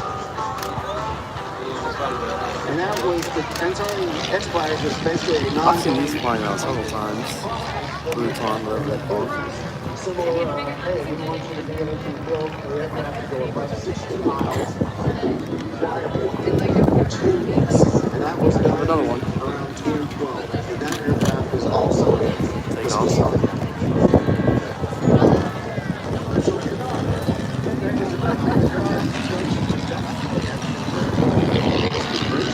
And so, technically, our aircraft are basically biplanes. The front of the aircraft actually carries a lot of the weight, whereas the wings have a lot of it. We have air bases around the U.S., and we're very active here with the Buckingham tonight. Come out and volunteer with us. We also have an over to the ramp, so you guys can come out and take a look, talk about the airplanes, ask us standard questions, and then we'll go from there. It's true. It's true. It's true.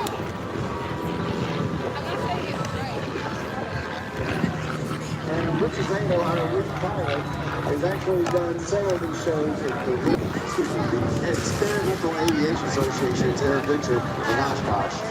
That show is the largest show in the world for aircraft.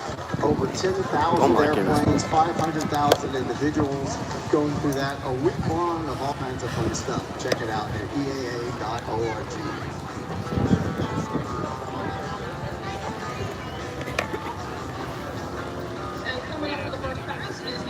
Piloted by Dave Wilson. This particular airplane was actually the outcome of a deal for his son, who was recently accepted to the Air Force Academy. It is a very capable light sport category aircraft. The RV Smile, the top operation on RV Building, smile after the first week, a testament to the excellent handling characteristics of this aircraft. I experienced the RV Smile firsthand, first by aerobatics in the Tiger Flight RV-7 in Vancouver.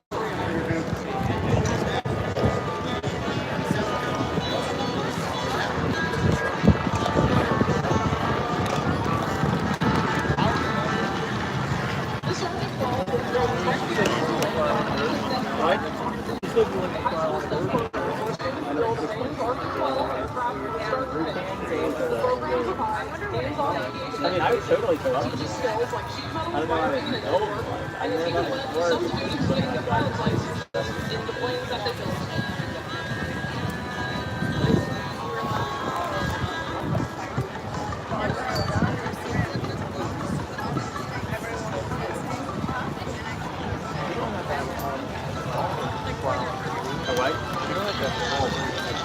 And coming up for his first pass is TSC piloted by the TAT Tiger is a very do that. one of the first all-in-one built to use the stabilizer or all-flying tail. The stabilizer was designed by John Thorpe and was later used by Piper on their line of Cherokee aircraft. It was also the first home built to fly around the world.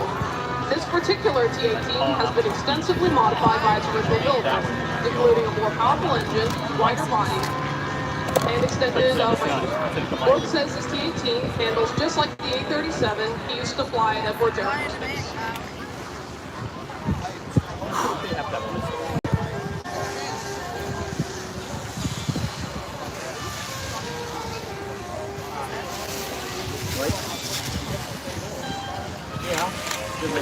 Thank you, ladies and gentlemen. Passing in front of you here, Corporal Don Graves. Mr. Graves, it's great to see you again, sir. Sergeant Daniel Garcia, Lieutenant Colonel Jackie Garcia. Glad to have you all as well as they come by. Come on, go ahead and give us a play. Now back to the routine flight. Thank you all.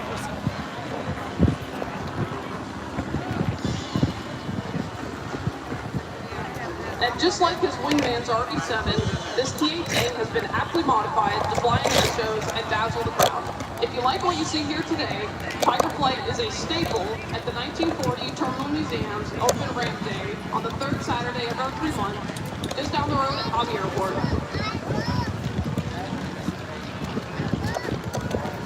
Also coming up, we have the Cozy Development Cozy 3 flown by Justin Gibbert. Sorry, that's our Very Easy.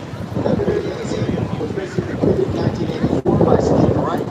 That design is 50 years old since the first day it flew. So very futuristic, very cutting edge, but it still looks amazing. The landing vans, RV-12. Also coming up over the show line from your left is the Cozy Development Cozy. This Cozy was basically in 1992 by Chris Esselman. And it came to us as a donation from Kim Cameron. So I've been able to fly this airplane, and Kim Cameron is a former submarine, so I can say I'm flying a submarine on this airplane. So he's coming by at about 50 knots, so it's about 170. Also coming back by now is our Very Easy. This Very Easy was basically designed to be flown or built by a standard person in the flight. Hours of labor. Several thousand dollars. It's technology of the 70s. It was we call it the very built that style. Turns out one of the cozy flown by Justin Gibbert. Justin is our biggest sponsor, so he's got a lot she has to do. So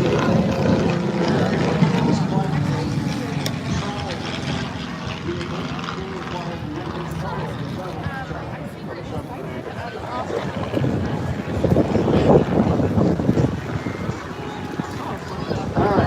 Justin does build rockets as a subcontractor for SpaceX, so awesome guy. He's also our social media director. Last pass for our Very Easy. That is coming along on less than 100 horse, which the other ones are running on 80 horse.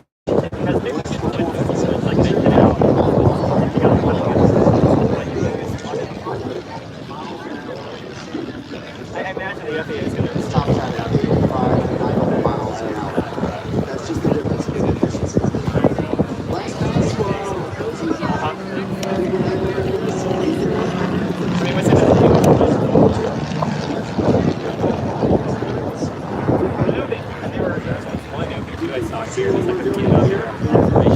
As well as around the country. And we actually have people that are down in Australia that are also affiliates.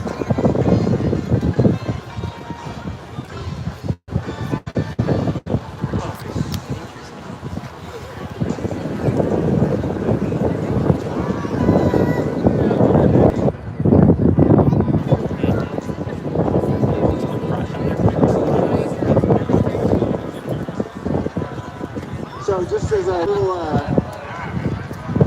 unknown note, that airplane is actually painted with some brown and darker brown paint. They call it Tootsie. Tootsie for the Tootsie Roll.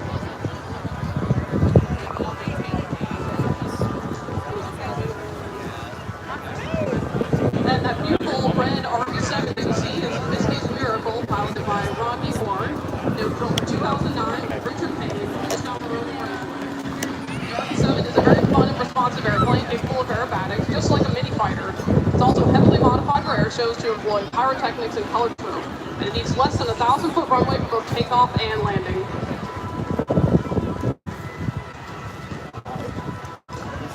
Rodney is a retired United Airlines captain and retired Air Force colonel and B-52 driver at Barksdale Air Force Base.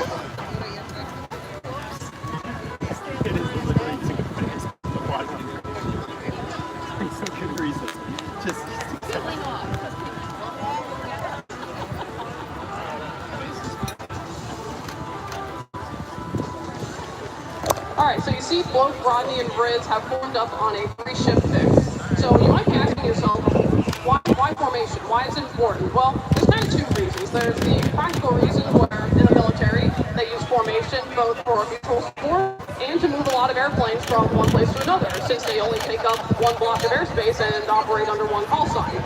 The other reason is that formation really is the epitome of precise aircraft control and mastery of the aircraft. It requires a lot of teamwork where the wingmen must think about their leader and the leader must think about the wingman.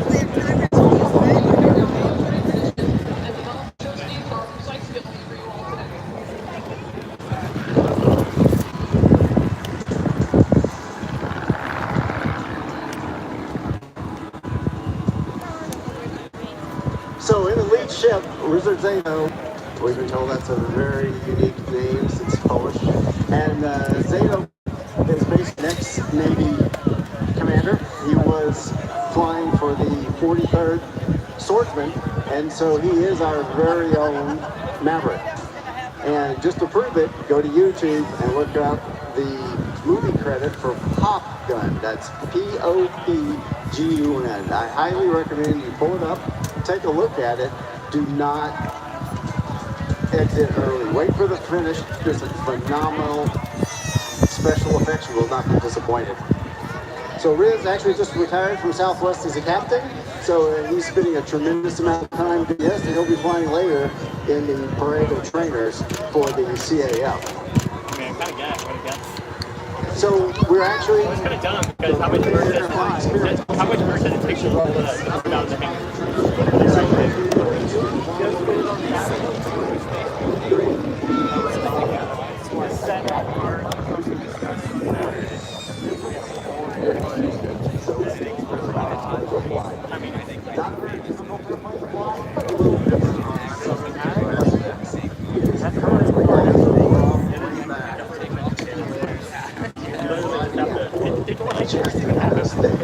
Stay tight.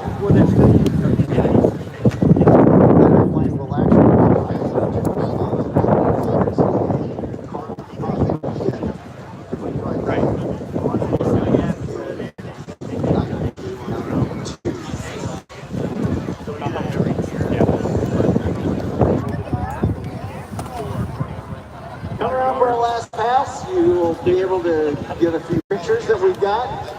They're looking pretty good out there, blowing smoke.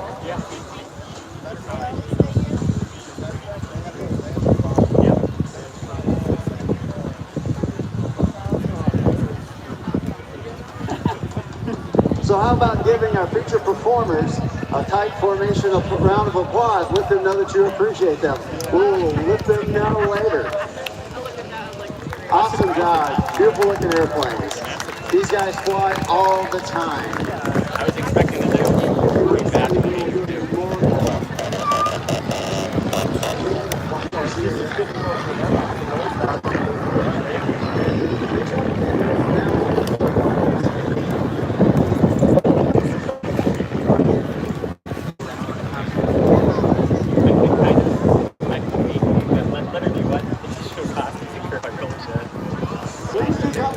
On the north end of the ramp near the Warburg ramp, we are there to answer a lot of questions, and a lot of them are pretty similar, so we're well versed.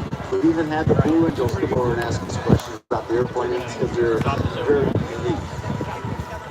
So you could have done your Why this is the case with most of us. just right here.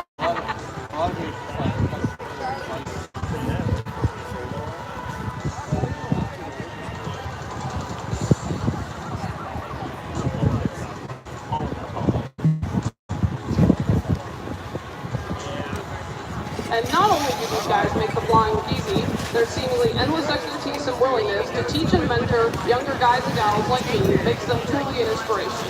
It's people like them who make aviation as fun as it is.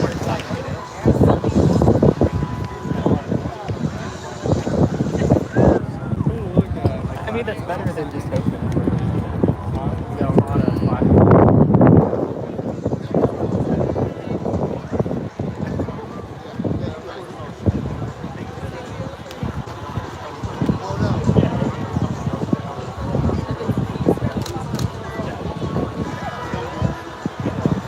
Now we're having our final rollout on ribs, Rodney, and then blooms. And then what they'll do, they'll taxi to the end of the runway, form up, and they'll taxi back in front of the show crowd.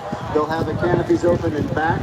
I believe below will have a special visitor in his aircraft. Feel free to make some noise for those guys when they're coming back around. They do appreciate it, and believe it or not, they can actually see and hear. Rodney's showing up, keeping that nose wheel off at about 40 miles an hour. Rodney is an ex-B-52 guy, so he likes to play fighter pilot when he can. Blue actually flew test squadron from T-37s, T-38s, and so performance dynamic. And these guys actually kind of like do fly with a lot of similar aircraft, so they're more than happy to fly with us because there's not that many of us, and we love to fly. And that should answer all the questions you guys have. Do these things really fly? Because the answer is yes, when we can.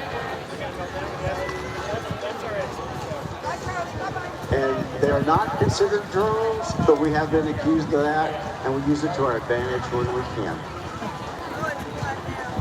Hey Richard, it's Rob. So that's an interesting comment. You know, you think about how technology has improved and changed to where now people recognize the shape of drones when the Rutan aircraft back from the 70s were so advanced, those designs now look like what is more modern day with unmanned, uncrewed aircraft, right? Right, and we actually do have aircraft that were actually in competition for the Predator program. Bird had designed aircraft that could stay up for an entire day. Also, the Indian Air Force has taken some long-easies and made them drones. Don't know if they're still flying them, but they have been used for that because they're incredibly efficient and cheap. Value added. All right, so before we turn it over, please do, as they taxi back here in a few minutes, make some noise for our performance team. This is a show that they put together in less than a week. All right, then, ladies and gentlemen, how about a huge round of applause for the Rutan aircraft flying experience? You guys being up here. We'll look forward to seeing you guys back tomorrow. Ladies and gentlemen, Victor, have, play, scream, yell, wave, or whatever it needs to be. How much you appreciate that video. And momentarily, we will have a very exciting thing right here. We continue to use all the various aircraft and various generations. From the left, ladies and gentlemen, on the front of the roll. 1, 2. Airborne Hub, L39. Albatross. Up next.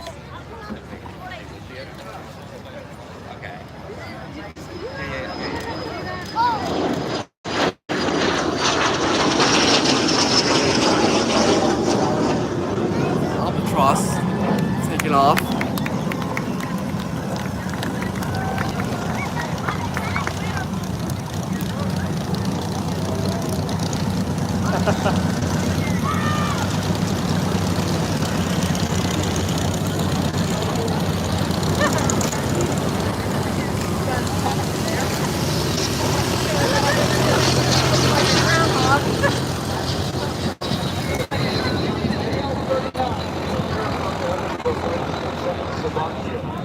Designed in the 1960s as a replacement for the L-29 European aircraft. These were the first Czechoslovakian trainers to be equipped with a turbofan power plant. The L-29 is an aircraft that dominated the Soviet bloc and the Soviet world, and the Air Forces associated with them for many years. The L-39 didn't. As an aircraft that replaced it. Exposed and exported to a wide variety of countries and military trainers. Today, the L-39 is one of the most popular Where's civilian he at? aircraft in the United States. Now, these two aircraft are circling in front of you. The first aircraft is to the left. It's an aircraft that has been completely restored in a paint scheme of the colors of the former Slovakian Air Force demonstration team. Similar to our Blue Angels or Thunderbirds, this paint scheme with the smoke on coming from the left. Look closely at this beautiful red, white, and blue scheme as he approaches from the left.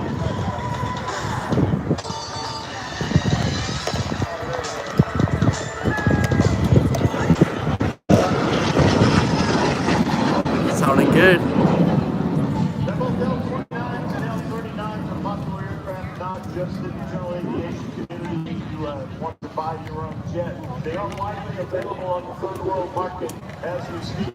These aircraft are also very popular races in our national championship air races. Look at this one here from the left. That I don't know, like half a dozen of things that I use for like adversary training right now.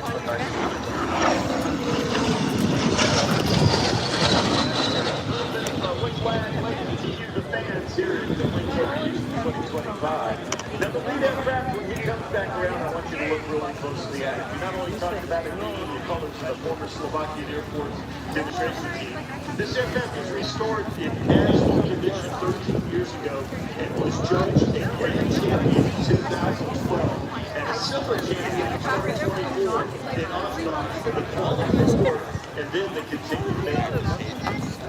The aircraft was piloted today by Mark Davis from Pearland, Texas. Now, just a month ago, Mark was in a different L-39, and he was racing in our national championship air races in Roswell, New Mexico. You might remember those races used to be in Reno. They're now in Roswell, New Mexico. I have the honor of being do the TV coverage, the color commentary for our national championship air races, and I got to see Mark race there. Now, Mark did an amazing job in that other L-39. He finished as the winner in the silver class for jets. Here he is from the left.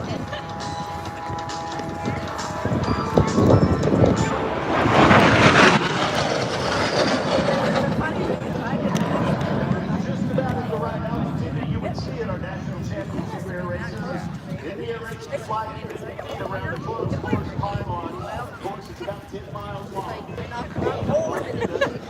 250 to 400 miles an hour in a jet as the desert of the sagebrush flies by.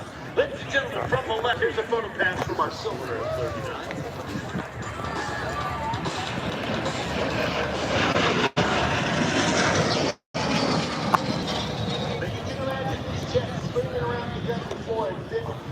Off the deck at up to 400, sometimes more miles per hour. They're on the close course. They turn to the left. There's sometimes 6 to 8 aircraft all moving at the same time. You might ask, well, it's not really NASCAR. How do they pass? Well, on close course pylon aircraft racing, you have to pass on the outside. So if you're on the inside of your lead, you want to stay close to those pylons. You want to have the low inside edge. It's also the shortest way around the track, the quickest way around. And that's what makes air racing so exciting. The pilot you see here today, Mark Davis, in his lead aircraft, won the silver jet class in just about a month ago. Here he is. Here he is from the left. Look at this beautiful L-39.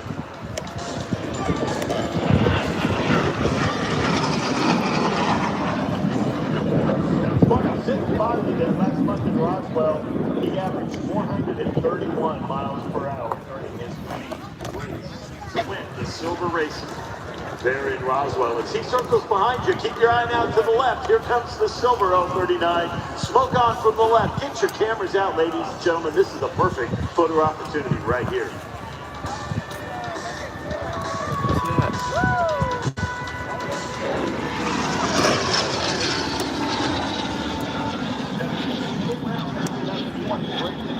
Slovakian Air Force paint scheme on Mark's jet. Look over your left shoulder. Here he comes, ladies and gentlemen. Up close and personal from left to right. This is Mark Davis, the L-39C.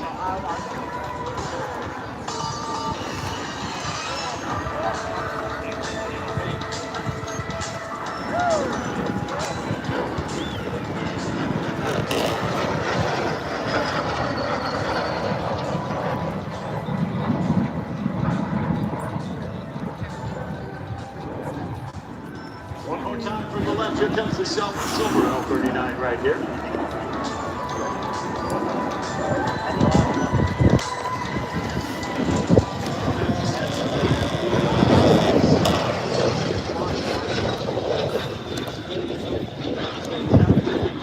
One of the most popular civilian aircraft that owned in the United States. Well, with the breakup of the Soviet Union years ago, the air forces in the old Soviet bloc now had aircraft as they moved on to different aircraft, or maybe their needs to maintain a military strength of what that they had might have diminished. This is the last pass from the left here for Mark Davis, if you get a picture of that. Those aircraft became available for sale as those countries were looking for cash and looking for money and no longer had a need for the aircraft were replaced when they no longer needed the size of the military that they had. One more time from the left, here comes the silver one. Great opportunity photo right here.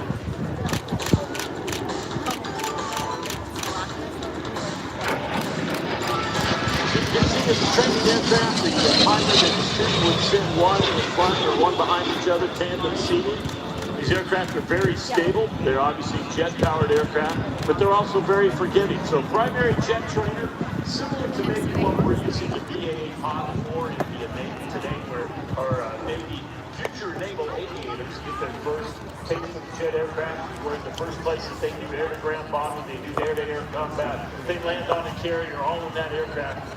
Not quite the full role that this aircraft filled, but a similar comparator if you're familiar with the naval flight training system here in the United States. So as our L-39s now make their way to the north, they're going to circle back around Lord Landing here and land on runway 17 here. Our Air Boss, Cookie Crumb, doing a phenomenal job getting these aircraft going as we maneuver into the jet age here with the L-39s from Czechoslovakia.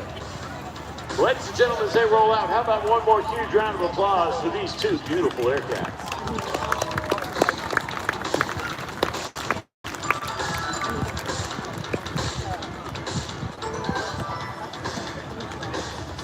Well, as they roll out and we get ready to move on to our performer, another jet that some of you may recognize and realize that it wasn't that long ago, it feels like, that this jet dominated the sky in the United States in a lot of different environments. But we're going to get a great look at a very historic aircraft. But we couldn't bring you a phenomenal lineup here at Wings Over Houston 2025 without the help of some amazing corporate sponsors. And those include our friends at United Airlines, and they're proud to be the official airline partner here at Wings Over Houston. They're investing in Houston's future, including a new global training facility. From our in-flight training center to our technical training center, together we're shaping the next generation of aviation professionals right here in Houston. Stop by the static aircraft display and exhibit space to learn more about United Airlines. You can learn more about them as well online at united.com.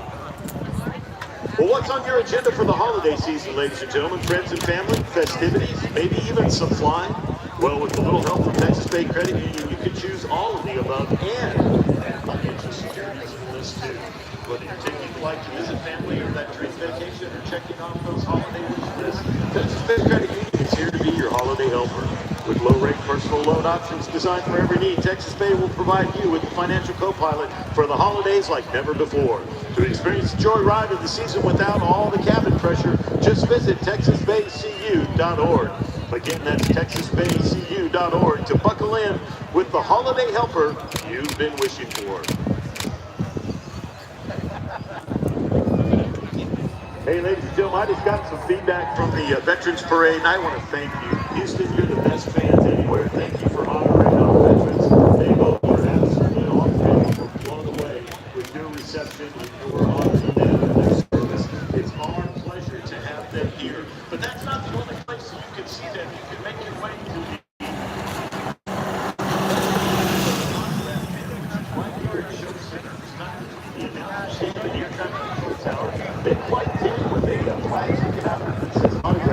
our veterans and other veterans are they will interact with you if they have books or cards to sign. They'll do that as well.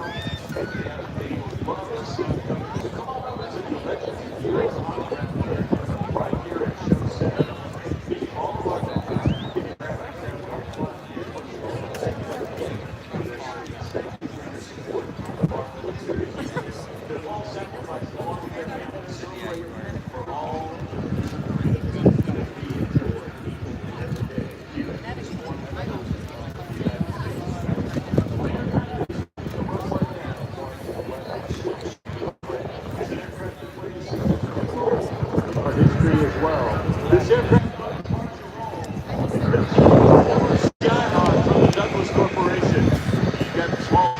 here. You might want to plug their ears. Here it is, the sound of freedom.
Come on.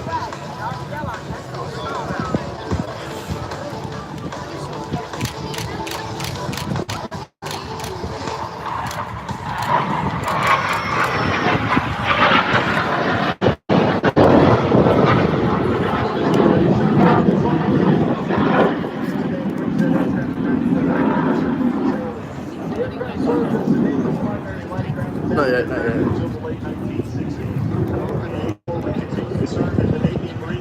I'm trying to find it.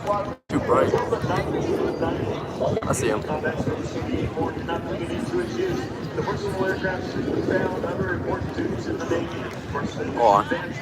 Oh, wait, there's after the Skyhawk. His other notable duty was to act as an aggressor aircraft, simulating enemy aircraft and air combat training at the Navy's Top Gun flying school. You might He's coming back around. an aircraft that looks similar to this with a different paint scheme and Maverick going, oh no, it's Jessica. Here it is from the right.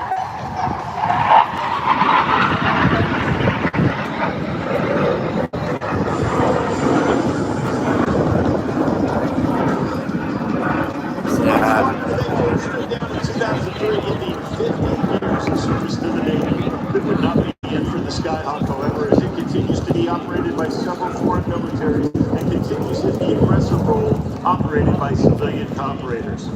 This particular aircraft is a TA-4. That aircraft is a training version. You'll notice that it has the extended canopy. It has the tandem seat configuration for a student and a pilot. It left the Douglas plant in 1967. Its first assignment was to VF-126, the Fleet Air Combat Training Squadron, where it would remain until 1976.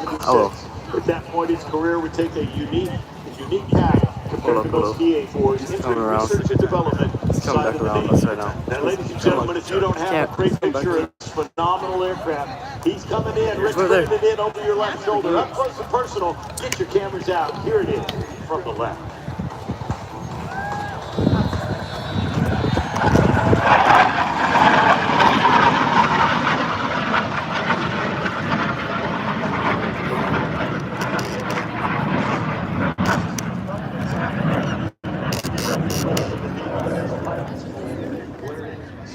Up until 2000.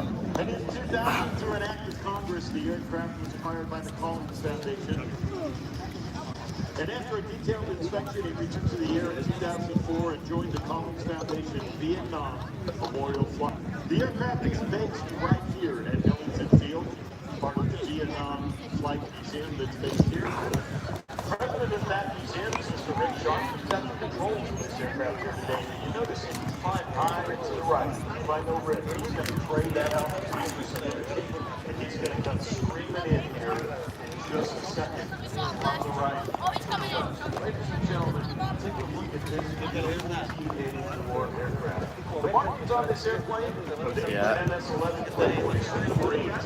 That's why we pioneered the use of Don't air roll. control. It's the only squadron to ever use a TA-4 in combat. Here it is, marked with the squadron markings from the right. Rick Sharp.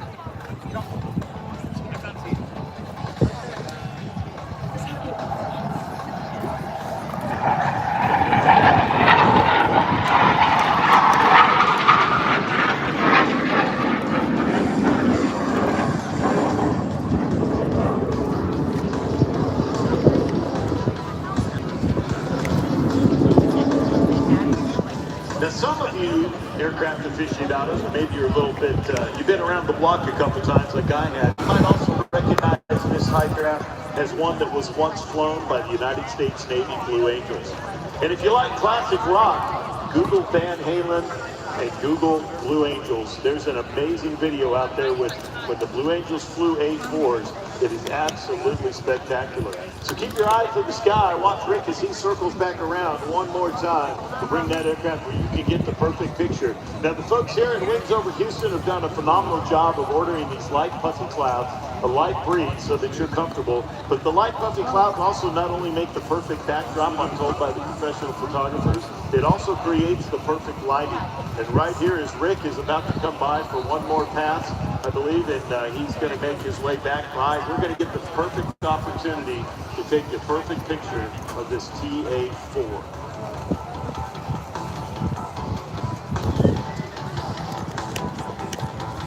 Coming low.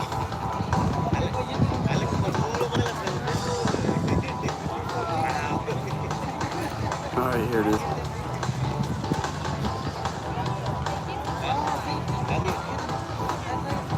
Awesome. Shoot.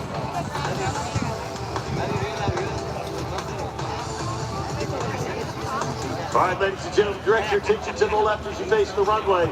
This is the dirty pass from Mr. Rick Sharp in the TA-4. And by dirty pass, what we mean is the aircraft is configured for landing. And not just landing on the surface, it's configured to land on a carrier. Look for the landing gear down, look for the flaps down, look for the tail hook down. Here it is from the left.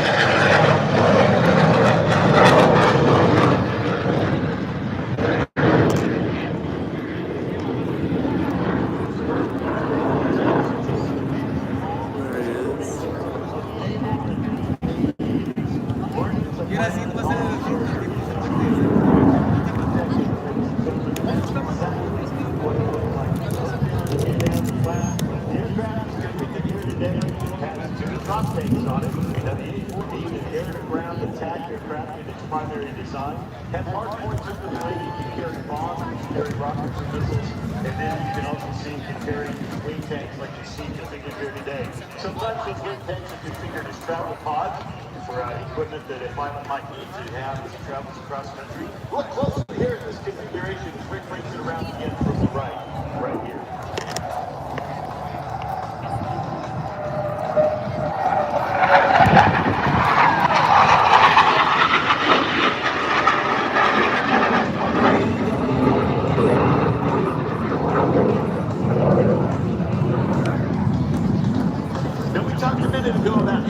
And his team of engineers at Douglas Aircraft, when we first started talking about them designing an aircraft that was simpler, it was cheaper, easier to maintain, all those things. Well, this aircraft gained a unique nickname.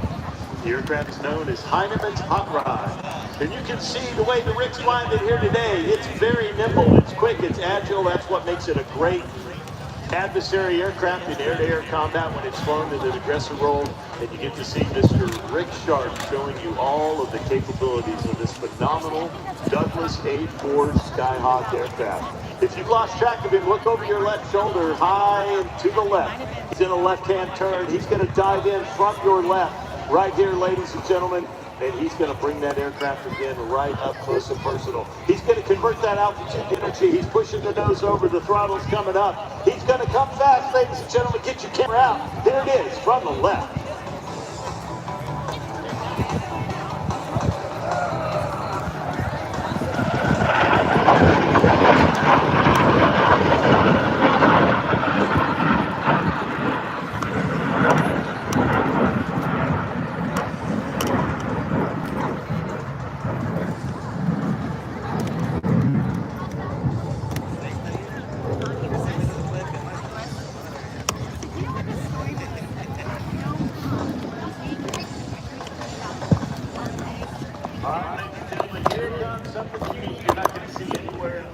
I want you to look for Rick as he circles the aircraft back around.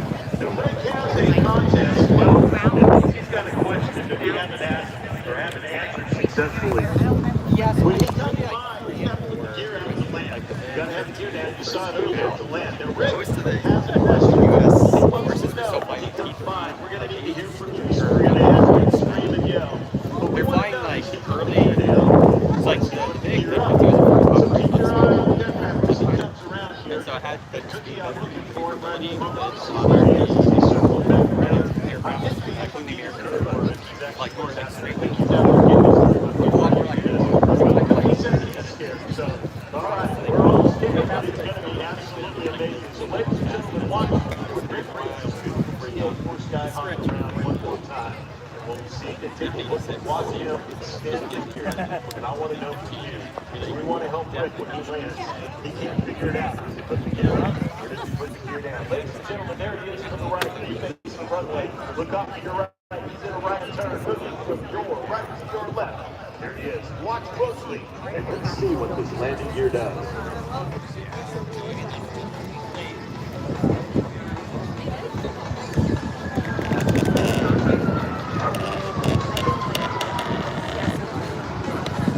Here we go. Cookie, are you scared yet? There he is. Oh, he rolled over. Wait, hey, the gear's out. Okay. For everybody that thought the gear went down, scream and yell. All right, everybody thought the gear went up. Scream and yell. 50-50 crowd here today, Cookie, so I don't think we're going to answer Rick's question at all. I don't know. The crowd loved it. Oh, my God. Ladies and gentlemen, as he circles back around, how about a huge round of applause for Mr. Rick Sharp and the TA4 Skyhawk.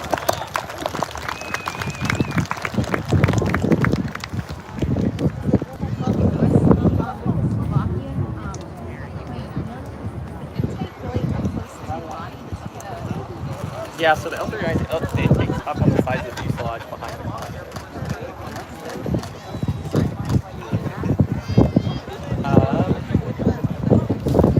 Well, ladies and gentlemen, that is absolutely spectacular. That is just the start of the excitement as we get ready to roll here this afternoon. Yeah, We've got a full lineup yet to go, right, and it is just getting started. We've walked through everything from rockets to home-built aircraft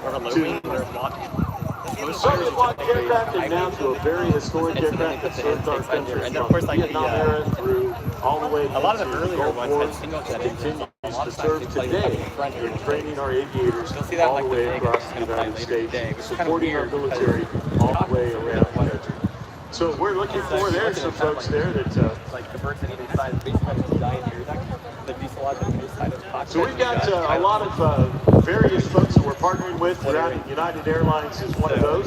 And hopefully we're going to hear from some of their folks here momentarily when they make their way up here. United Airlines is proud to be the official airline partner of Wings Over Houston. Through 88 United Pathways, they're opening doors to the next generation of aviators, technicians, and digital professionals by removing barriers and creating career opportunities. United is building a brighter future for aviation in our community. For more information, visit aviation is kind of like the middle of the .com. back half. They have gear intakes inside the fuselage right behind the cockpit. So it's almost, think of it almost like a Y. Just two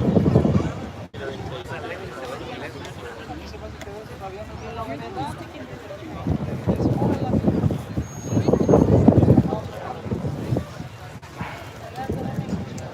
If you're looking for a hotel room with waterfront views, or maybe you want a pet-friendly hotel, the city of Nassau, Maine, preferred education hotel partner with Space Interviews. Come stay the weekend at one of our wonderful hotels, conveniently located within minutes of Space Interviews. These are training, boating, and other attractions. Stay and play in Nassau, Maine. Learn more about Nassau, Maine at NassauMaine.com.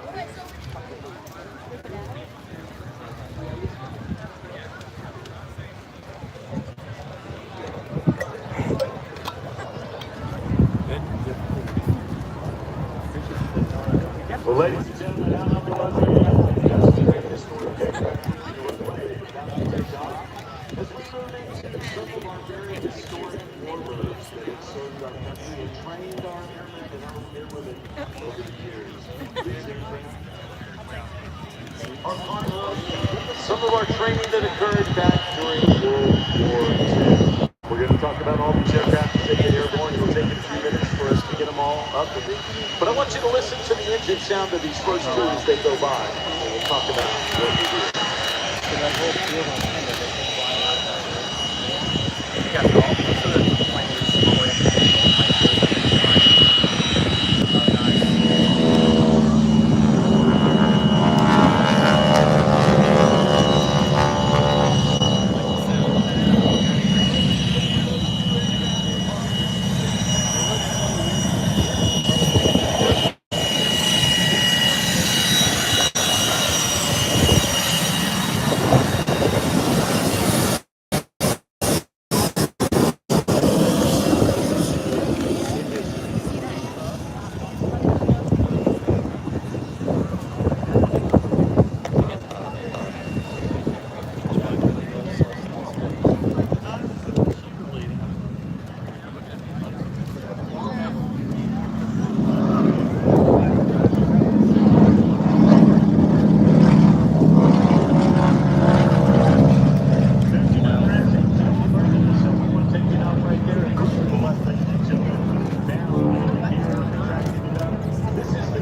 the sound of that.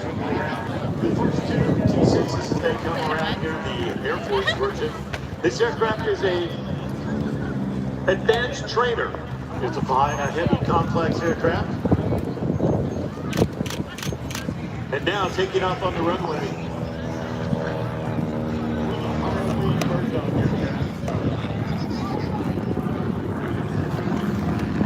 Look right behind you. Look at this beautiful paint scheme with this yellow and silver PT aircraft right here.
These aircraft taught our pilots the skills they needed to pilot aircraft, and as they made their way into increasingly complex and more powerful aircraft, they went steps from the primary trainers up to the T6s, the advanced trainers.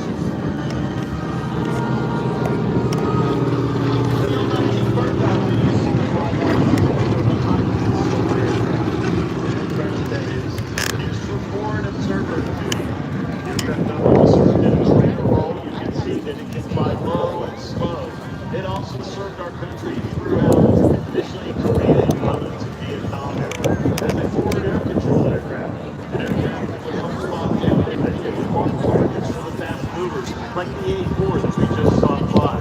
Here it is from the left. Check out the hard points underneath, and the smoke comes off here on the bird.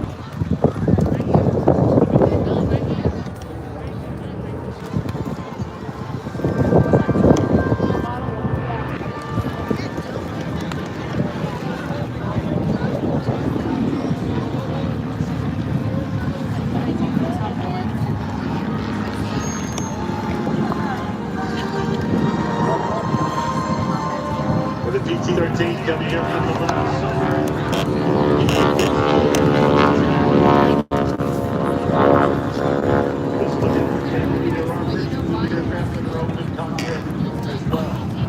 You notice the pole sticking up right there behind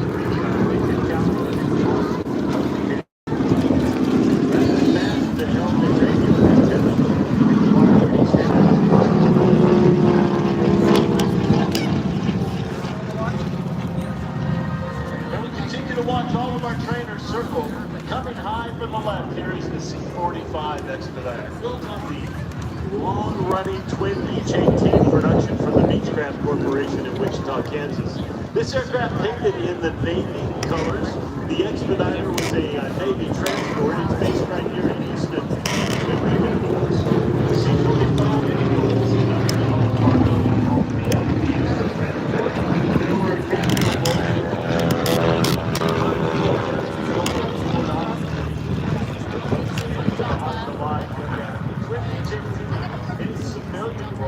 one of the longest serving aircraft types in the world. For many generations, most pilots that flew in the airlines had somewhere in their history, they were flying a Beech-18. We used to call them cargo dogs back in the day. They hauled ships at night. They hauled all sorts of cargo. Kind of before the FedEx and Amazon world happened, the twin Beech-18, like you see represented here in the C-45, was the type of aircraft. It not only served the civilian world, but it served the military world well in many different roles.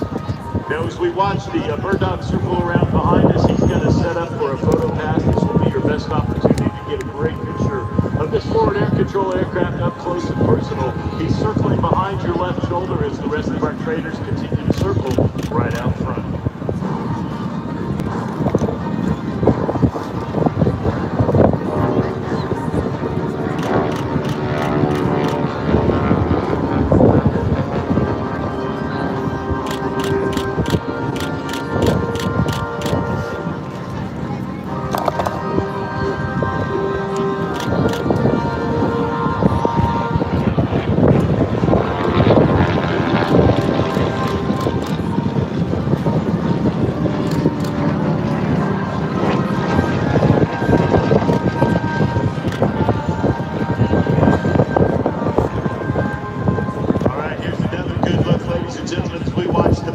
Go by. I am to the left, C-45. The S&J out in front of you there, the silver aircraft, the Navy version of the T-6 Texan.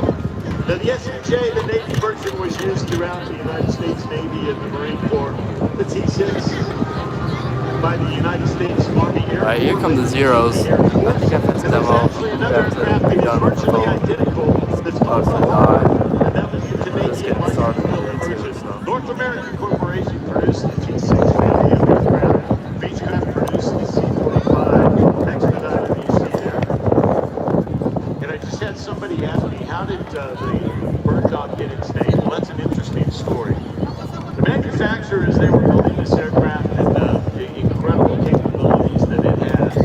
They had a Navy contest for the aircraft amongst Wichita, Kansas. As they watched the capabilities and they watched what the aircraft could do, the owner of the company was an avid bird hunter and had bird dogs. And as they watched the capabilities of the aircraft in the contest, the employees, the Navy ended up being, because the aircraft can go out and retrieve, it can observe, it can pause, it can provide all the things that maybe a bird dog does. For a hunter, the aircraft that named it won amongst the employees was the bird dog. So that's how it got its name. And it does employ a lot of those characteristics yet today. As we watch these aircraft operated by our friends in the Liberty Air Force, who work to bring you the living history of these aircraft. Not only sit in a museum and gather dust, they're operated, they're maintained, they're preserved. History preserved and operating before you here today. Now the T-6 Texan family that we see the three aircraft up high, we mentioned that it's called the pilot maker. They say that you're not going to fly an T-6 until it's in the chocks and the engine's off.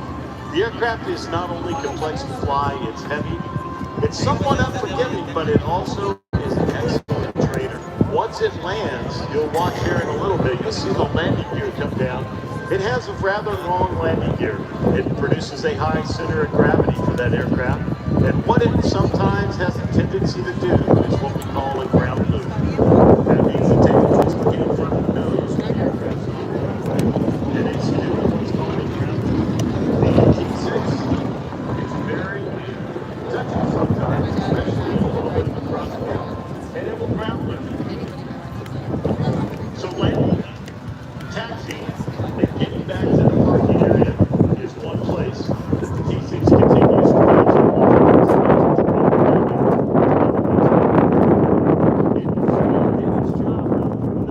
syllabus, it produced the best pilots in the world of the greatest generation that helped win World War II for the Allies.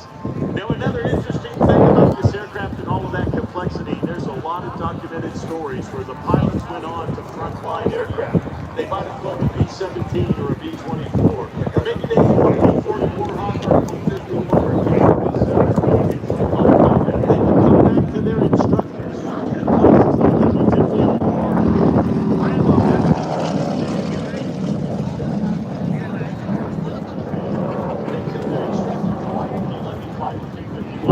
it's way easier. When you got fly the P-40, well, that was not necessarily the design criteria of the American T-6, but it was definitely one of the results it had produced.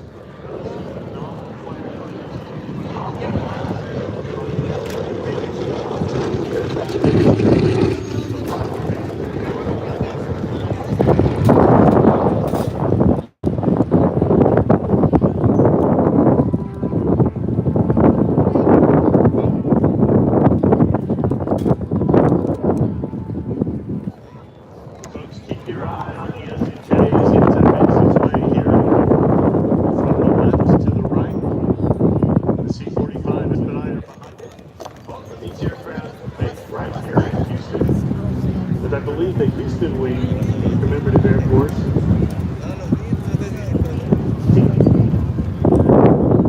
Gulf Coast, thank you. My mistake. My apologies to all the CAF folks. These two aircraft bays are part of the Gulf Coast wing, and they do definitely provide rides. You can get a ride in either of these aircraft. Come on by, see the commemorative Air Force folks displayed down by the Wardenburg area. Tell them that you want to meet the folks from the Gulf Coast wing, and you're interested in a ride in this T6. It says in J.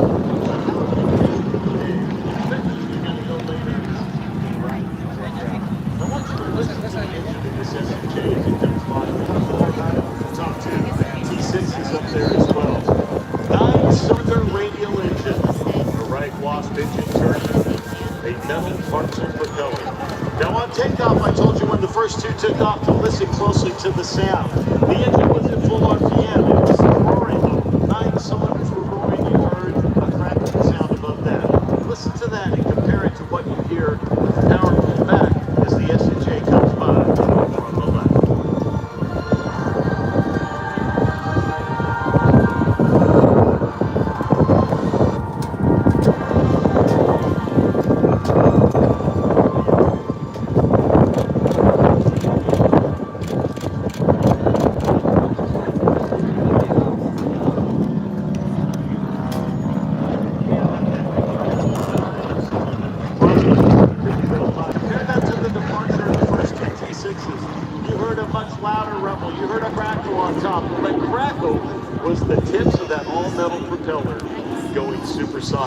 Sonic booms at high speed by the propeller of these aircraft designed and flown in the 30s and 40s. But ladies and gentlemen, get this picture here, get your cameras out. Here's the C-45 from the left.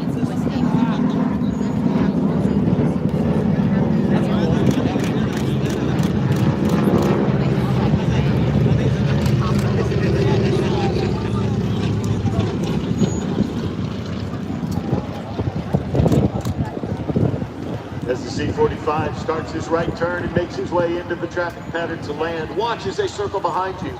You see the S&J out in front of him there behind the control tower. The gear is already down. Those two aircraft are going to circle to the right and come back and land on runway 17. But watch out in front while that occurs. Our two T-6s still flying in formation will be sent down to the lowest altitude and bring you a great view from the left to the right. Now they're staying in formation for this entire flight to give you a great demonstration of how our pilots learned some of these advanced flying skills. So they not only had to master flying the aircraft, they had to master some of the associated flying skills and techniques, of which formation flying is one of them. Now in this case, you see the two T6s up there, the lead aircraft, the silver one, is doing all of the navigating. The yellow aircraft isn't really looking where they're going. They are only looking at their wingman, at their leader. They line up portions of their aircraft with portions of the lead aircraft. Sometimes it's a piece of the canopy and you hold it between the rivet and the fuel knob, or you look at the end of the wingtip, or whatever it is. You keep that position and you maintain your position forward and back and up and down. And just as you see demonstrated, there's a lot to it. There's a lot of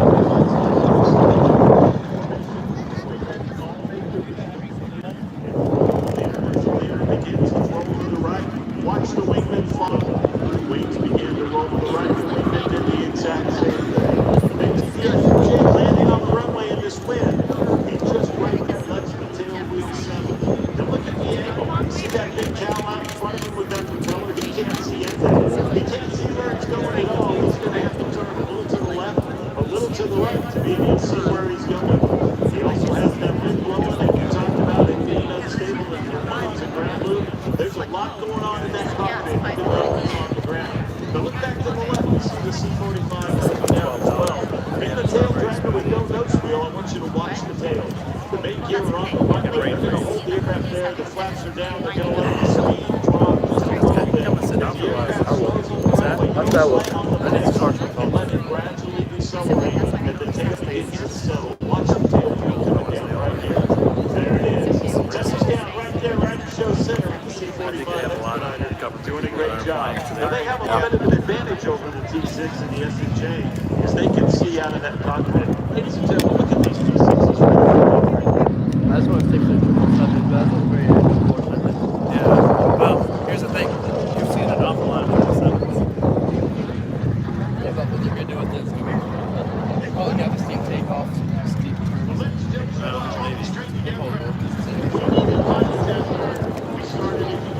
When did the zeros take off? Let's listen to this, see how some of that debris works.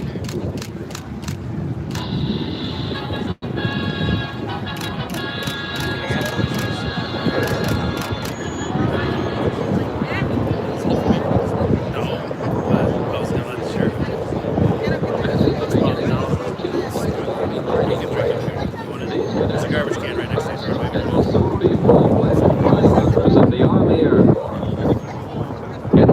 Between the ages of 17 and 26, and enlisted the Army as an aviation cadet for training as a pilot, navigator, or bombardier. Here's a chance to get a ringside seat. There's still opportunity to be on the big flight. A chance to help the Army Air Forces grow much that will not return to a If you are 17 years old, join the Air Force Reserve and will be called for actual training soon after you're 18. Those 18 and younger going for training immediately. Your way out of this theater for complete information. Or visit number 607 Clinton House, Philadelphia, Pennsylvania. This is an opportunity that eligible young men should not neglect. So remember that number was 607 Clinton House, Philadelphia, PA. Well, how about that? Imagine sitting in the movie theater. You didn't have a smartphone. You didn't have a TV. Right. You had a radio. And you had a movie theater. And that is amazing. You can pick up your down.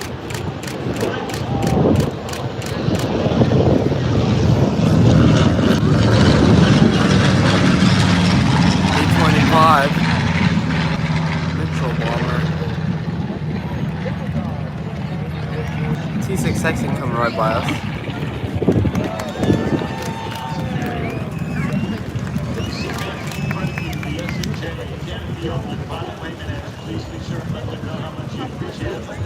Circling back into land on 226 is the more information flight. It pitched up just like we would see straight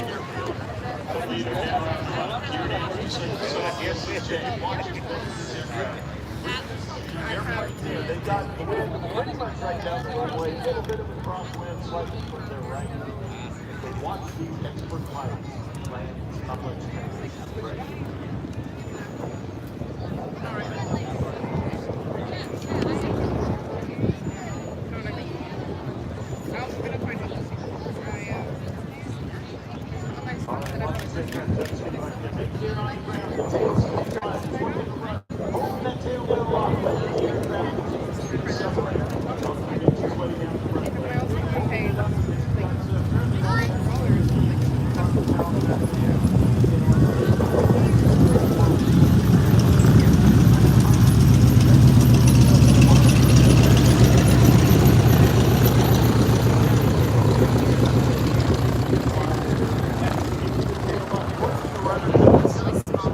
Managing the throttle, tail slowly settling. Right there, the tail wheels on the ground. Expert job by our pilots here. Bringing these wonderful trainer aircraft in. As we trained for war and had to convert from not having a huge airplane